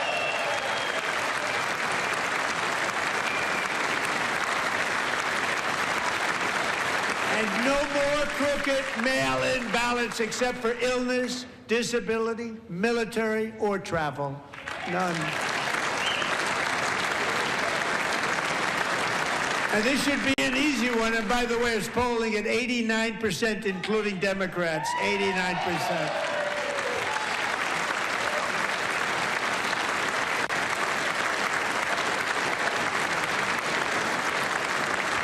And even the new communist mayor of New York City, I think he's a nice guy, actually. Speak to him a lot. Bad policy, but nice guy. Just said they want people to shovel snow. They got hit hard. Wants them to shovel snow, but if you apply for that job, you need to show 2 original forms of ID and a Social Security card. Yet they don't want identification for the greatest privilege of them all, voting in America. No, it's no good.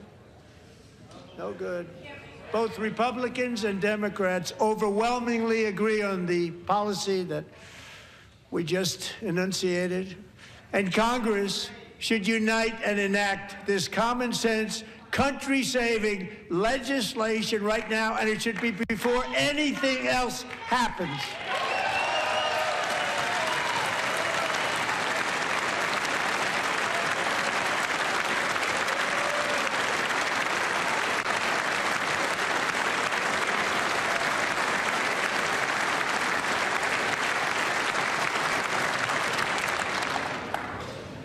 And the reason they don't want to do it, why would anybody not want voter ID? One reason, because they want to cheat. There's only one reason.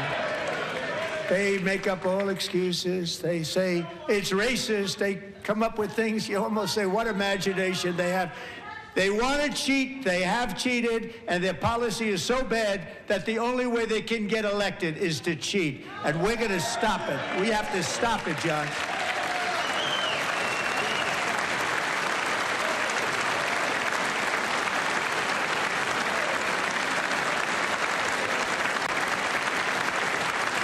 And here is one more opportunity to show common sense in government. In the gallery tonight are Sage Blair and her mother, Michelle. In 2021, Sage was 14 when school officials in Virginia sought to socially transition her to a new gender, treating her as a boy and hiding it from her parents. Hard to believe, isn't it? Before long, a confused Sage ran away from home after she was found in a horrific situation in Maryland A left-wing judge refused to return Sage to her parents because they did not immediately state that their daughter was their son. Sage was thrown into an all-boys state home and suffered terribly for a long time. But today, all of that is behind them because Sage is a proud and wonderful young woman with a full-ride scholarship to Liberty University. Sage and Michelle, please stand up.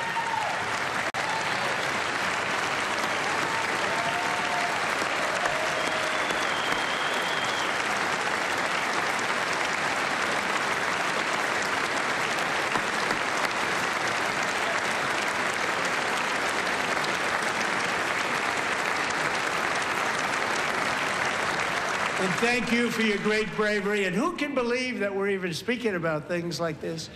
15 years ago, if somebody was up here and said that, they'd say, what's wrong with him? But now we have to say it because it's going on all over numerous states without even telling the parents. But surely we can all agree no state can be allowed to rip children from their parents' arms and transition them to a new gender against the parents' will. Who would believe that we're even talking about this? We must ban it, and we must ban it immediately.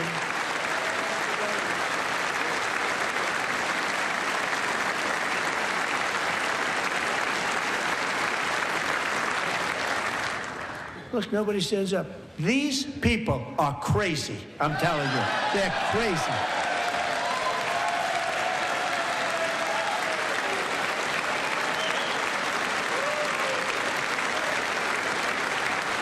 Amazing.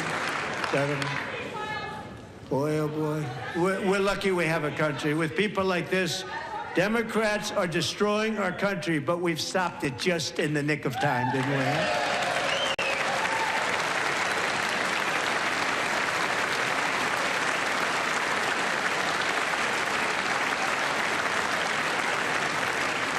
No one cares more about protecting America's youth than our wonderful First Lady, now a movie star. She's a movie star. Can you believe it? Who would have believed that? Over the past year, she has had an incredible impact championing AI legislation, advancing a landmark executive order on foster care, and helping secure $30 million to launch the Melania Trump Foster Youth to Independence Initiative. It's a tremendous, really a tremendous thing that happened and had a lot of bipartisan support. She gets much better bipartisan support than I do. I get none. She gets a lot. Someday you're going to have to tell me how you did that. And students and educators in every state have joined the First Lady's efforts in the presidential AI challenge, keeping America's next generation positioned to succeed and strongly succeed in the future. Tonight, we welcome two young people whose lives reflect the First Lady's impact, Sierra Burns and Everest Nevermont. Thank you both, and Melania, thank you. I know how hard you worked on it. Thank you very much.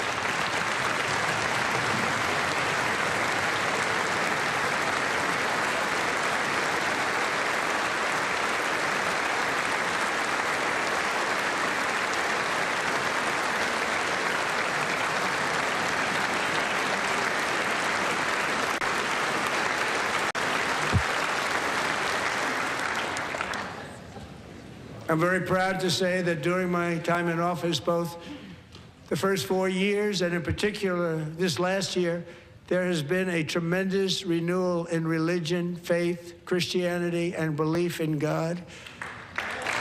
Tremendous renewal.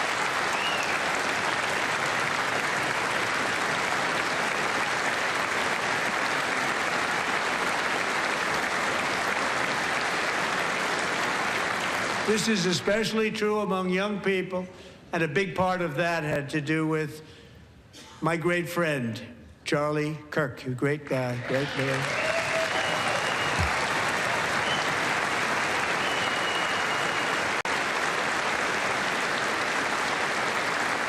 So last year, Charlie was violently murdered by an assassin and martyred, really martyred for his beliefs. His wonderful wife, Erica, is with us tonight. Erica, please stand.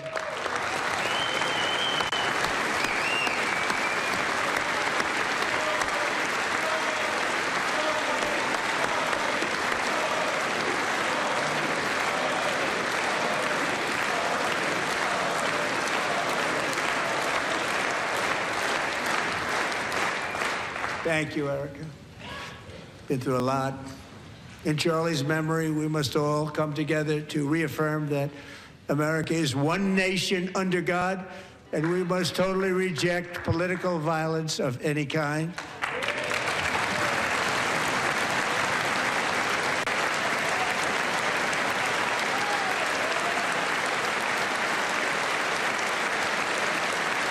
We love religion, and we love bringing it back, and it's coming back at levels that nobody actually thought possible. It's really a beautiful thing to see. Above all, unleashing America's promise requires keeping our communities safe. We have made incredible strides, yet dangerous repeat offenders continue to be released by pro-crime Democrat politicians again and again. We are honored to be joined tonight by a woman who's been through hell, Anya Zarutska. In 2022, she and her beautiful daughter, so beautiful, what a beautiful young woman, Irina, fled war-torn Ukraine to live with relatives near Charlotte, North Carolina. And by the way, what's going on with Charlotte?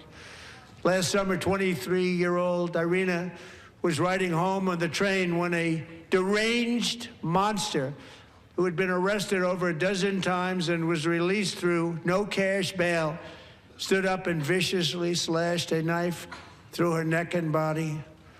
No one will ever forget. There were people on that train.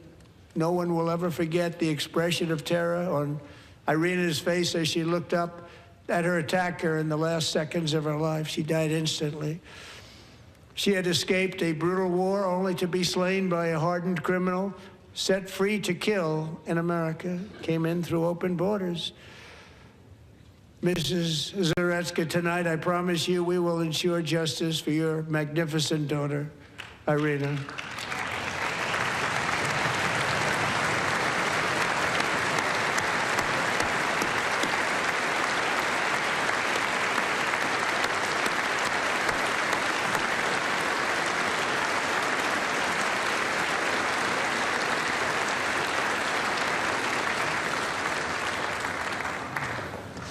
How do you not stand?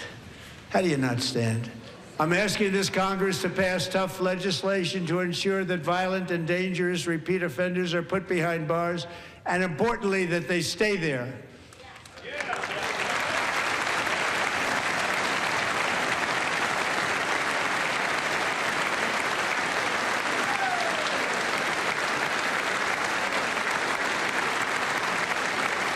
Starting last summer, I deployed our National Guard and federal law enforcement to restore law and order to our most dangerous cities, including Memphis, Tennessee, big success, New Orleans, Louisiana, big success, and our nation's capital itself, Washington, D.C., where we have almost no crime anymore in Washington, D.C. How did that happen?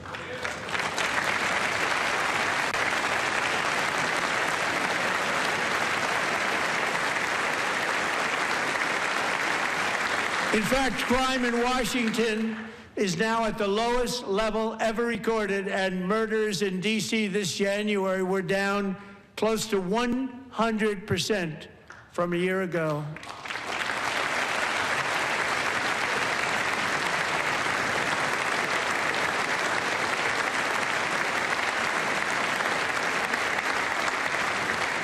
They don't like to hear that.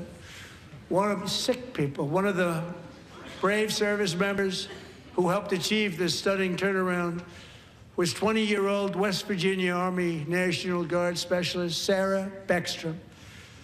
After a 4-month deployment, she voluntarily extended her service, and her rank was going to be lifted. She was doing so well. They were so proud of her.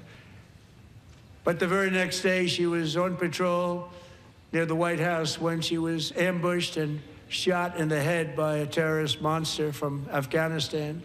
Shouldn't have been in our country. And all because she wore the uniform of our nation, she was shot. He traveled here because he didn't like people wearing our uniform. He was sick and deranged, shouldn't have been in our country.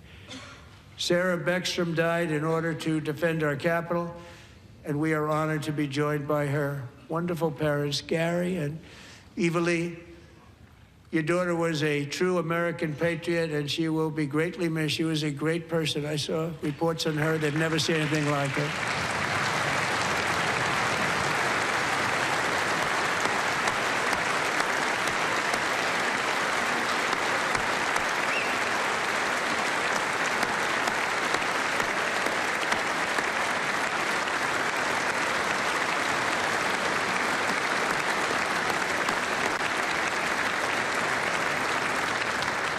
So sorry. Thank you very much. She's a great young lady. I saw reports that were like, perfect. She was perfect. Serving alongside Sarah that day was Staff Sergeant Andrew Wolf. The terrorist shot Andrew in the head, and no one thought he could possibly make it. The two of them, Sarah and Andrew, both shot violently in the head. Neither was expected to make it. They weren't even given a chance, except his wonderful mother, named Melody, who I spoke to the same night, and she was so positive. The doctors thought that Andrew was gone, but his mother said, no, Mr. President, Andrew will be fine. He's going to make it. I've never seen anything like it. I mean, he was given almost no chance. She said, I have no doubt, sir, he's going to be okay. This was a conversation that I had with her that night, with her son laying helplessly in bed, blood all over. Everybody is praying, she said, sir, he will be okay. The doctors didn't understand what she was saying, and after looking at the results of the damage done, neither did I. She was so strong and conclusive that even Andrew's great father felt she didn't really understand the gravity of the situation. But she turned out to be right. Right, Melody? She turned out to be right.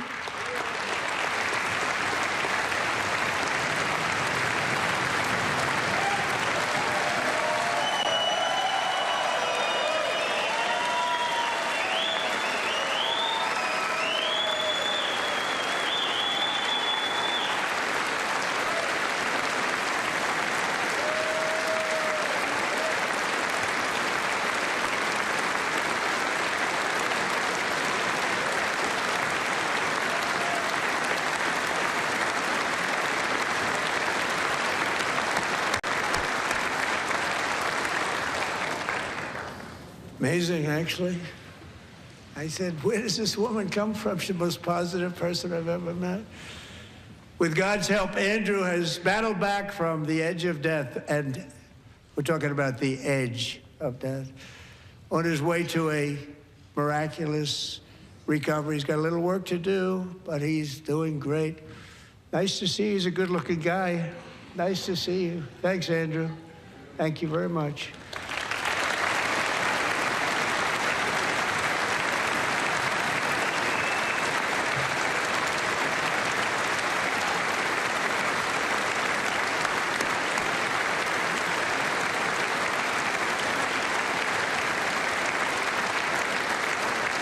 So, Andrew, while you're up, now I'm going to ask a highly respected General James Seward to present Staff Sergeant Andrew Wolf and the great family of Sarah Beckstrom with the award created by our late, great President George Washington himself. It's called the Purple Heart.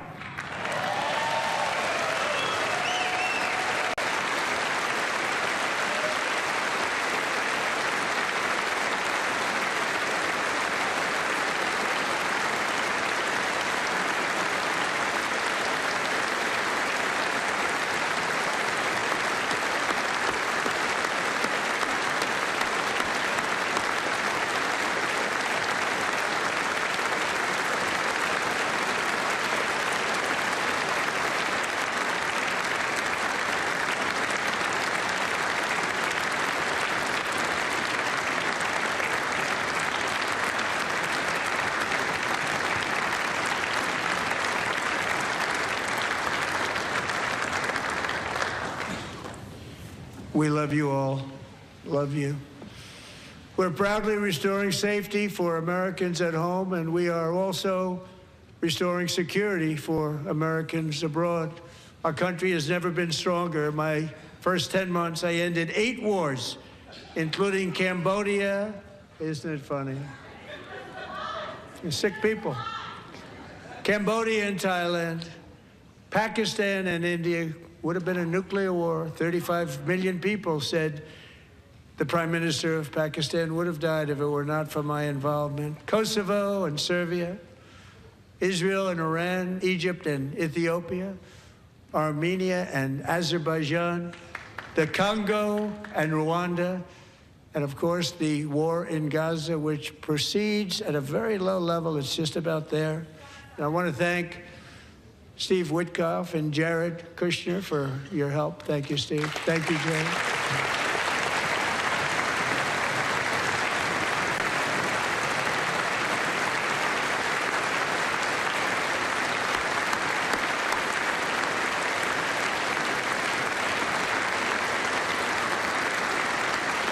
And I also want to thank the man they report to, Secretary of State Marco Rubio. Thank you, Marco.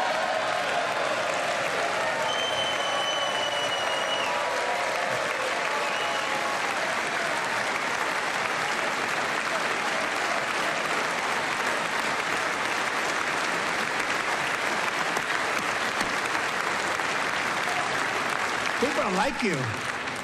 You know, Marco got 100% of the votes when he was in confirmation. I think our next one was about 54%. And some of the Democrats are now saying, I can't believe we approved that guy. And he said it's an honor that they feel that way, right, Marco? You have done a great job, great Secretary of State. I think he'll go down as the best ever.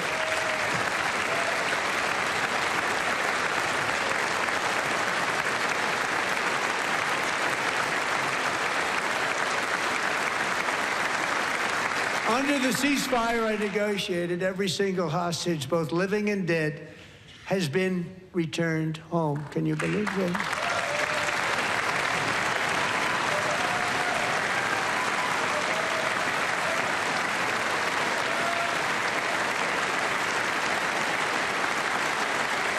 Nobody thought it was possible. Nobody thought that was possible. Both living and dead, and those parents who had a dead son, their boy, they'd always tell me their boy, they wanted him as much as though he were living. That was an amazing period of time. And they came back, and when we got all of the living hostages back, and many, many before them, but I always said those last 20 are going to be very tough, but we got many, many more, hundreds. But I said those last 20 are going to be tough. We got them back. But we only got back 14 or 15 of the dead, of the 28. And believe it or not, Hamas worked along with Israel, and they dug and they dug and they dug. It's a tough thing to do, going through bodies all over. If you're just joining us, guys, feel free to comment and join the conversation on our social media channels. We're having a lot of great conversations. Listening to the State of the Union address. And then Steve and Jared, they got it back Talk to to you guys 28. soon. They found all 28. Nobody thought that was possible, but we did it. And I remember the family of the 28th. They were so grieved, but they were so happy as it's possible to be. They had their boy back. The mother said, sir, we have our boy back. What a period of time that was, but we got them all back. So thank you both very much. Great job.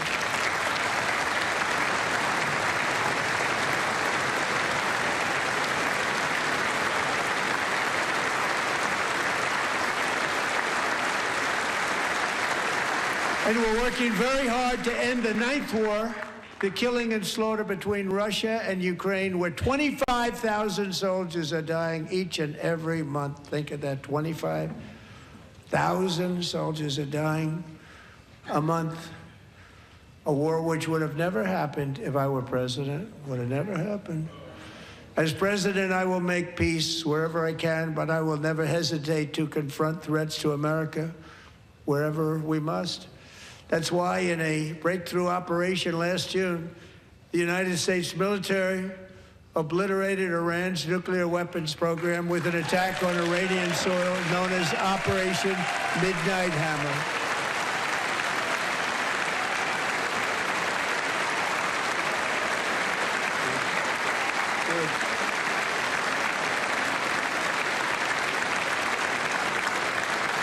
For decades, it had been the policy of the United States never to allow Iran to obtain a nuclear weapon. Many decades. Since they seized control of that proud nation 47 years ago, the regime and its murderous proxies have spread nothing but terrorism and death and hate. They've killed and maimed thousands of American service members and hundreds of thousands and even millions of people with what's called roadside bombs. They were the kings of the roadside bomb. And we took out Soleimani. I did that during my first term. Had a huge impact. He was the father of the roadside bomb.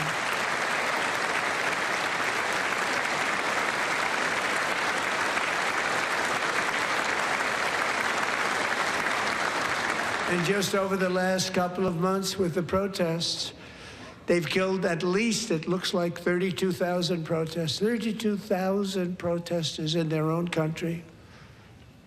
They shot them and hung them. We stopped them from hanging a lot of them with the threat of serious violence. But this is some terrible people. They've already developed missiles that can threaten Europe and our bases overseas, and they're working to build missiles that will soon reach the United States of America. After Midnight Hammer, they were warned to make no future attempts to rebuild their weapons program, and in particular, nuclear weapons. Yet they continue, starting it all over. We wiped it out, and they want to start all over again, and are at this moment again pursuing their sinister ambitions. We are in negotiations with them. They want to make a deal, but we haven't heard those secret words. We will never have a nuclear weapon. My preference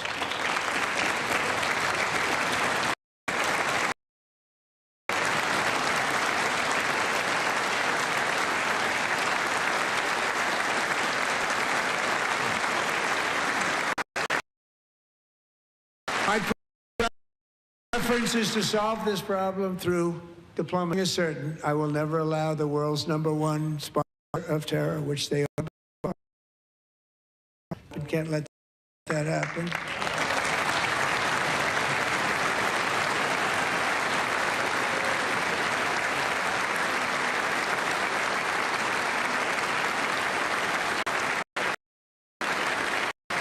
No nation should ever doubt America's resolve.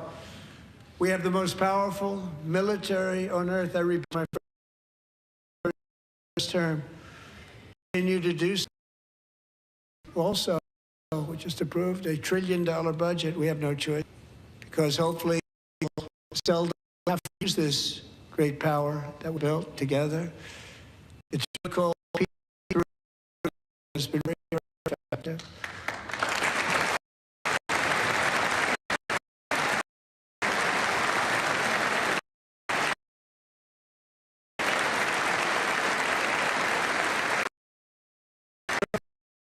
So thanks to Republicans in Congress, we have a number of choice in the United States Armed Forces, also creating a lot of jobs, but we've been doing it for that reason.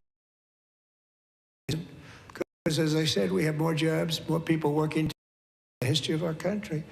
And our friends and there are friends and there are allies have just agreed, at my very strong request, to pay 5% of GDP for military defense, which they weren't paying. They were paying for almost all of that.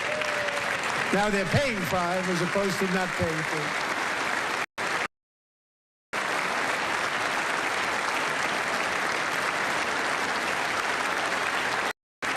4. And getting that something which everyone said would never be done easily with one meeting. And 2% that's not the difference between 2% that's not paid. We were paid, very few were paid up. Now 5%, then they're paid.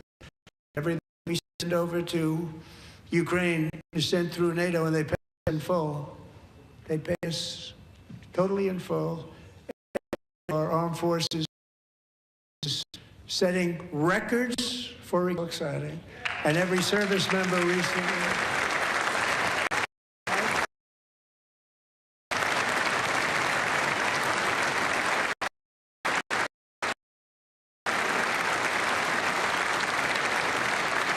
And every received a warrior dividend of $6.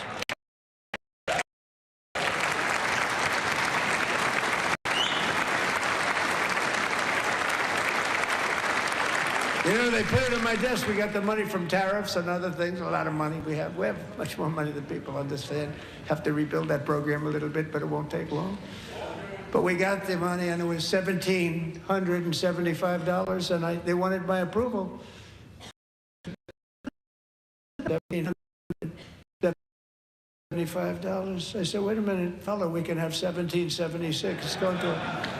I said, we're going to figure that. I never asked anybody if we could afford it. One more dollar. I said, $1,776.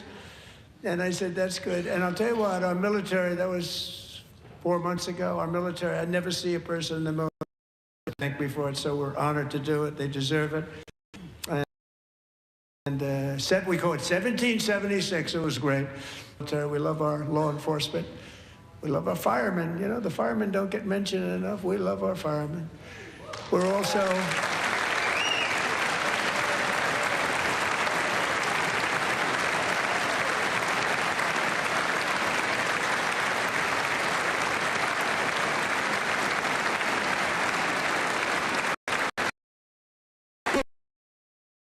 dominance in the Western Hemisphere, secure national interest, terrorism, and for years, law of Mexico, real parts of Mexico, have been cartels. That's why I designated these cartels as foreign terrorist organizations, and I declared illicit weapons of mass.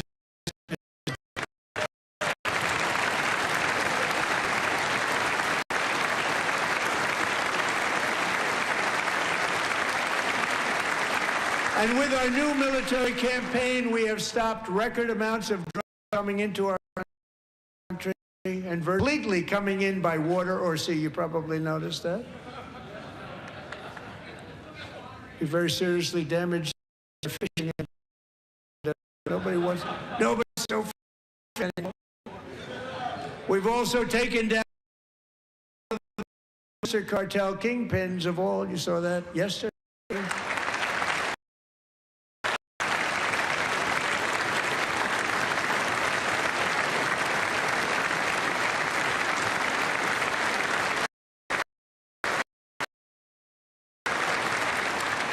In January, is carried out one of the most complex, spectacular feats of power in world history. No one's seen anything.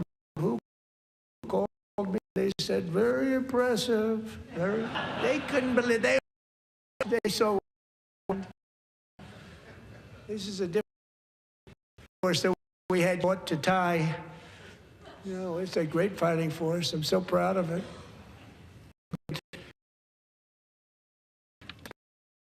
Space Force is my baby, because we got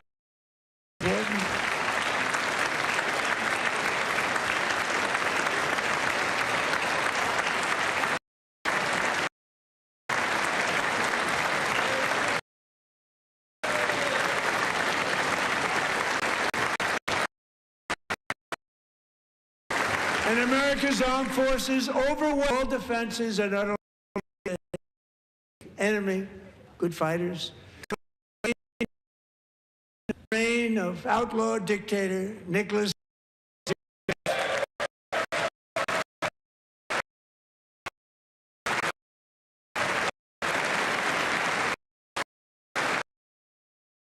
And this was an absolutely security of the United States, and it also opens up. We're working well. Of Venezuela, Delcy Rodriguez, and to bring new hope to those who have suffered so terribly. They really did suffer. With us tonight is Alejandro Gonzalez. She grew up in a tight-knit Venezuelan family and was especially close to her beloved Uncle Enrique, But after Enrique ran for office and opposed Maduro, he was kidnapped by Maduro's security forces and thrown into the regime's really infamous prison in Caracas. Alejandro feared she would never, she feared for her own life also. But since the raid, we have worked with the new leadership, and they have ordered the closure of that vile prison and released hundreds of political prisoners already, with more to come. Alejandro, I'm pleased to inform you that not only has your uncle been released, but he is here tonight. We brought him over to celebrate his freedom with you in person. Enrique, please come down.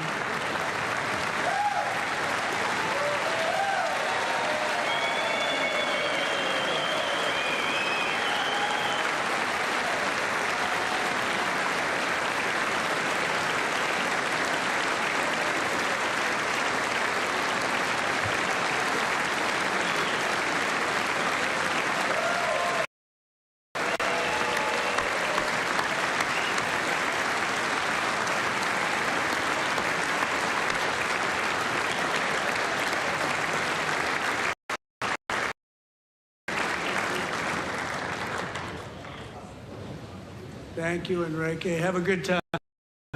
Nice to have you back, Enrique. There were many heroes on that January raid to capture Maduro. Really great heroes.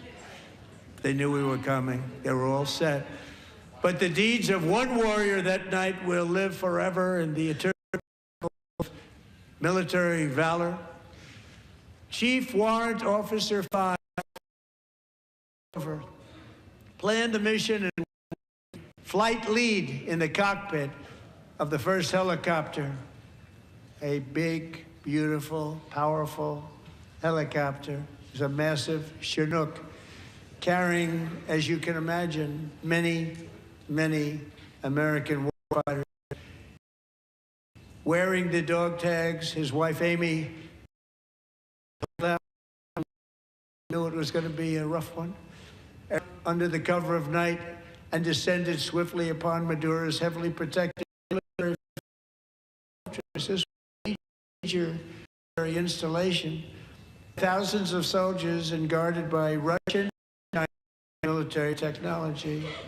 How did that work out? Not too good.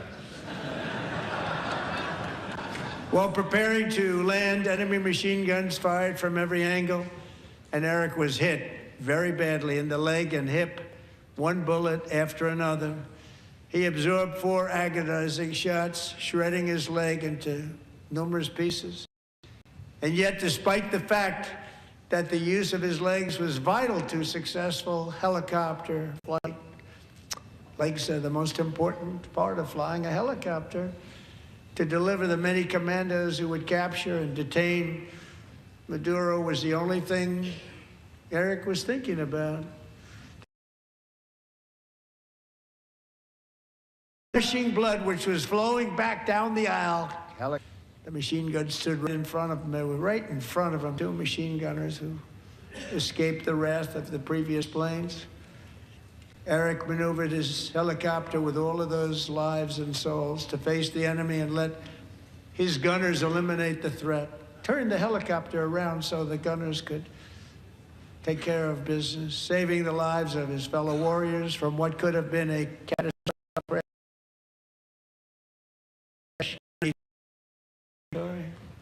Only after safely landing warriors aboard the right spot, which was vital to the mission. We'd probably cancel the mission if that didn't happen.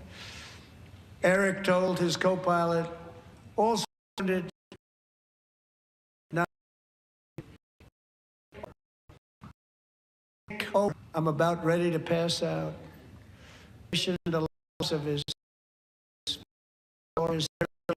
to take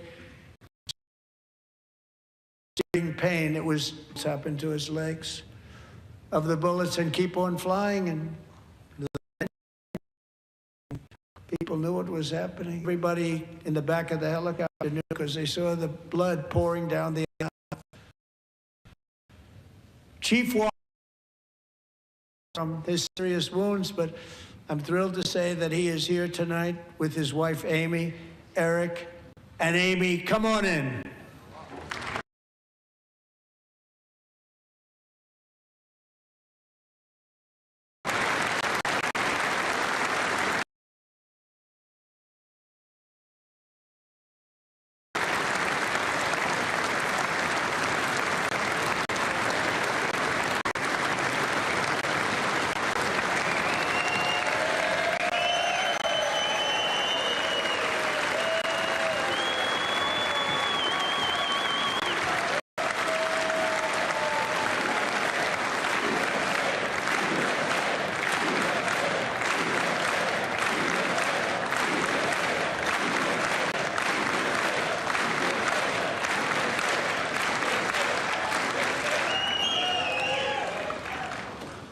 So we have a surprise for Eric and Amy. In recognition of Eric's actions above and beyond the call of duty, I would now like to ask General Jonathan Braga to present Chief Warrant Officer Slover with our nation's highest military award, the Congressional Medal of Honor.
Well, thank you very much, Eric and Amy. Great to get to know you. I met with them and with a lot of their fellow warriors at Fort Bragg recently. You notice the name Fort Bragg, we have it back, we brought it back. We won the First World War with it, the Second World War with it, and then they decided to change the name. So we changed it back. Everybody wanted to change back too. And 10 of Eric's fellow warriors from that incredible night of victory will also be receiving medals at a private ceremony that will soon be held at the White House. And Eric will be there. Thank you.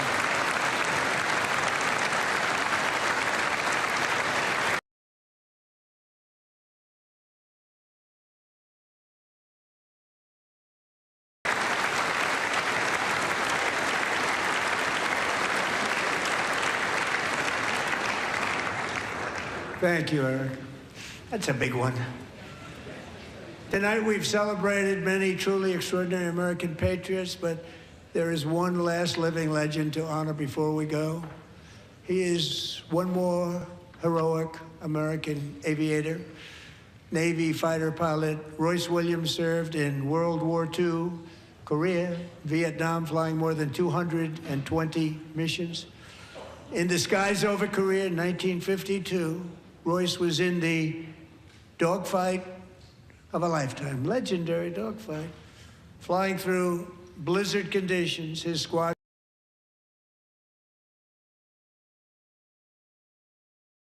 It was his first aerial combat of the war, and despite being stunned, Royce led the takedown of 4 enemy jets and almost destroyed the others, vanquishing his adversaries while taking 263 bullets to his own plane and being seriously hurt. His story was secret for over 50 years. He didn't even want to tell his wife, but the legend grew and grew. But tonight, at 100 years old, this brave Navy captain is finally getting the recognition he deserves. He was a legend long before this evening. Royce, please stand up, and I will ask the First Lady of the United States to present Captain Royce Williams with his Congressional Medal of Honor.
Thank you, Royce, and thank you, Eric.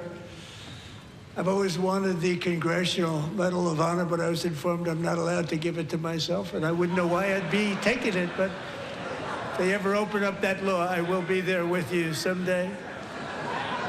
But you know, that's our highest honor, Congressional Medal of Honor, and that's a big thing, and it's an honor to be in the same room with you. Thank you both very much, Eric. Thank you.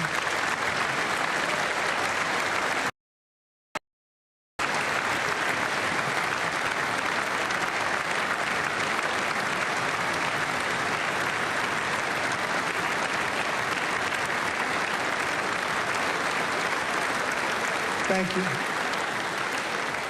250 years is a long time in the life of a nation, but in another sense, it's really a mere moment in the eye of history. Two of the gentlemen we met in the gallery this evening took us one century ago, 100 years before that, on July 4th, 1826, the author of the Declaration of Independence, brilliant, Thomas Jefferson, drew his last breath. Just a single long human lifespan separates the giants who declared and won our independence from the heroes who stand among us tonight. Everything our nation has done, everything we have achieved, has been the work of those few great lifetimes. In those brief chapters, Americans built this nation from 13 humble into the pinnacle of human civilization and human freedom, the strongest, wealthiest, most powerful, most successful nation in all of history. Americans ventured out across the daunting and dangerous continent. We carved paths through an unforgiving wilderness, settled a boundless frontier, and tamed the beautiful but very, very dangerous Wild West. From empty marshes and wide open plains, we raised up the world's greatest cities. Together, we mastered the world's mightiest industries and shattered history's monstrous tyrannies. And we liberated millions from the chains of fascism, communism, oppression, and terror. Americans lifted humanity into the skies on the wings of aluminum and steel. And then we launched into the stars on rockets powered by American will and unyielding American pride. We wired the globe with our ingenuity. We captivated the planet with American culture. And now we are pioneering the next great American breakthroughs that will change the entire world. All of this and so much more is the enduring legacy, unmatched glory of the hardworking patriots who built and defended this country and who still carry the hopes and freedoms on all of humanity's backs. For years they were forgotten, betrayed, and cast aside. But that great betrayal is over, and they will never be forgotten again. Because when the world needs courage, daring, vision, and inspiration, it is still turning to America. And when God needs a nation to work his miracles, he knows exactly who to ask. There is no challenge Americans cannot overcome, no frontier too vast for us to conquer, no dream too bold for us to chase, no horizon too distant for us to claim. For our destiny is written by the hand of providence, and these first 250 years were just the beginning. From the rugged border towns of Texas to the heartland villages of Michigan, from the sun-kissed shores of Florida to the endless fields of the Dakotas, and from the historic streets of Philadelphia to right here in our nation's capital, Washington, D.C., the golden age of America is upon us. The revolution that began in 1776 has not ended. It still continues because the flame of liberty and independence still burns in the heart of every American patriot. And our future will be bigger, better, brighter, bolder, and more glorious than ever before. Thank you, God bless you, and God bless America.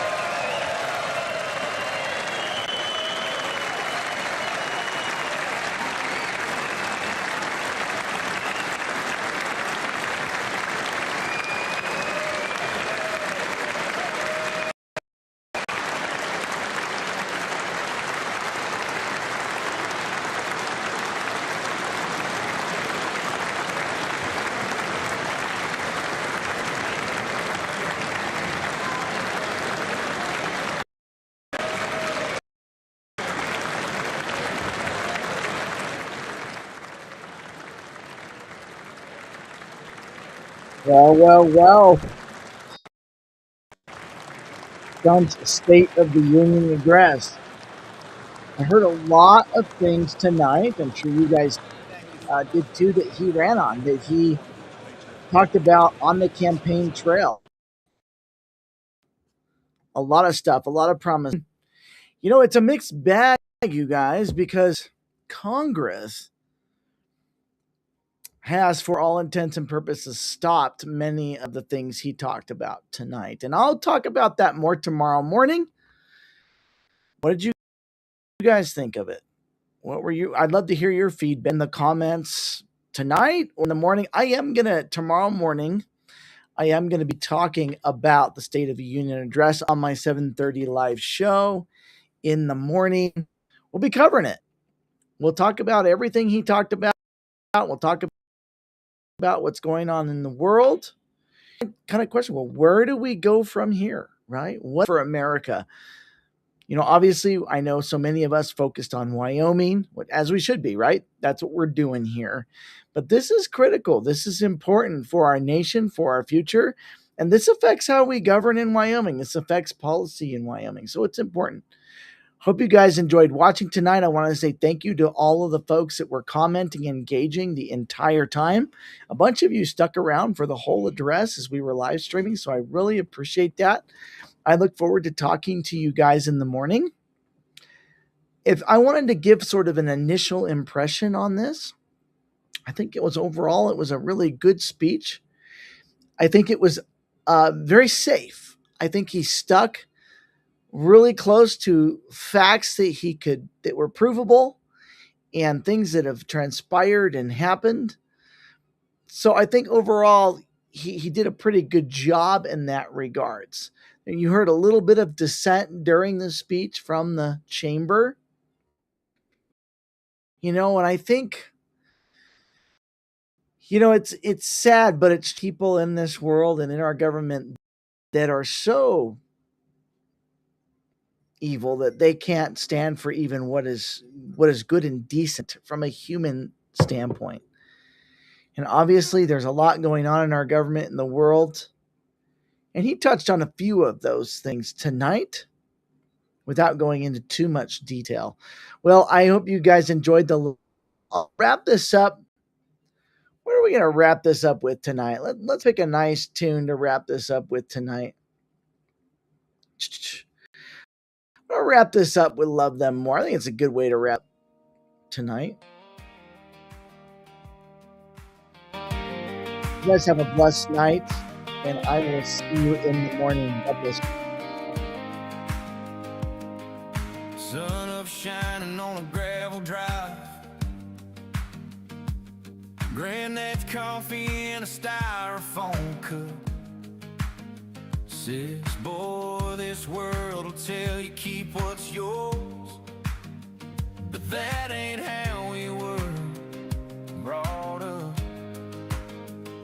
We bow our heads at the table, thank the Lord for the food and the fight, 'cause loving folks who love you back is easy, but that ain't walking in the light.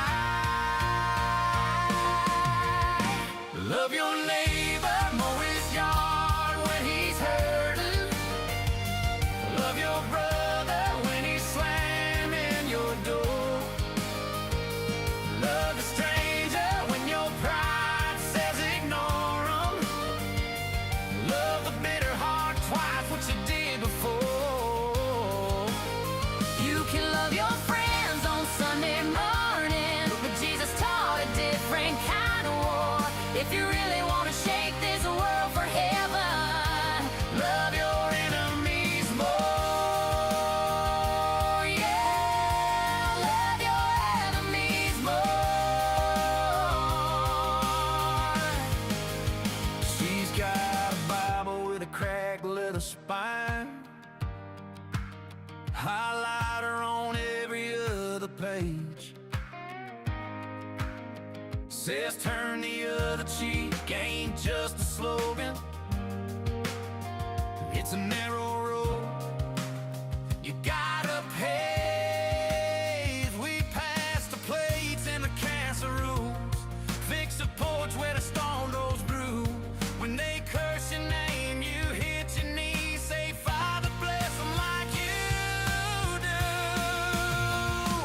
Love your neighbor, mow his yard when he's hurting. Love your brother when he's slamming your door. Love a stranger when your pride says ignore him. Love the bitter heart twice what you did before. You can love your friends on Sunday morning, but Jesus taught a different kind of war. If you really want to shake this world for heaven, love your enemies more. Yeah, love your enemies more. She's got a Bible with a cracked leather spine, highlighter on every other page. Says turn the other cheek, ain't just a slogan. It's a narrow road you gotta pay. You pass the plates and the casseroles, fix the porch when a storm rolls through. When they curse your name, you hit your knee, Say Father bless them like you do.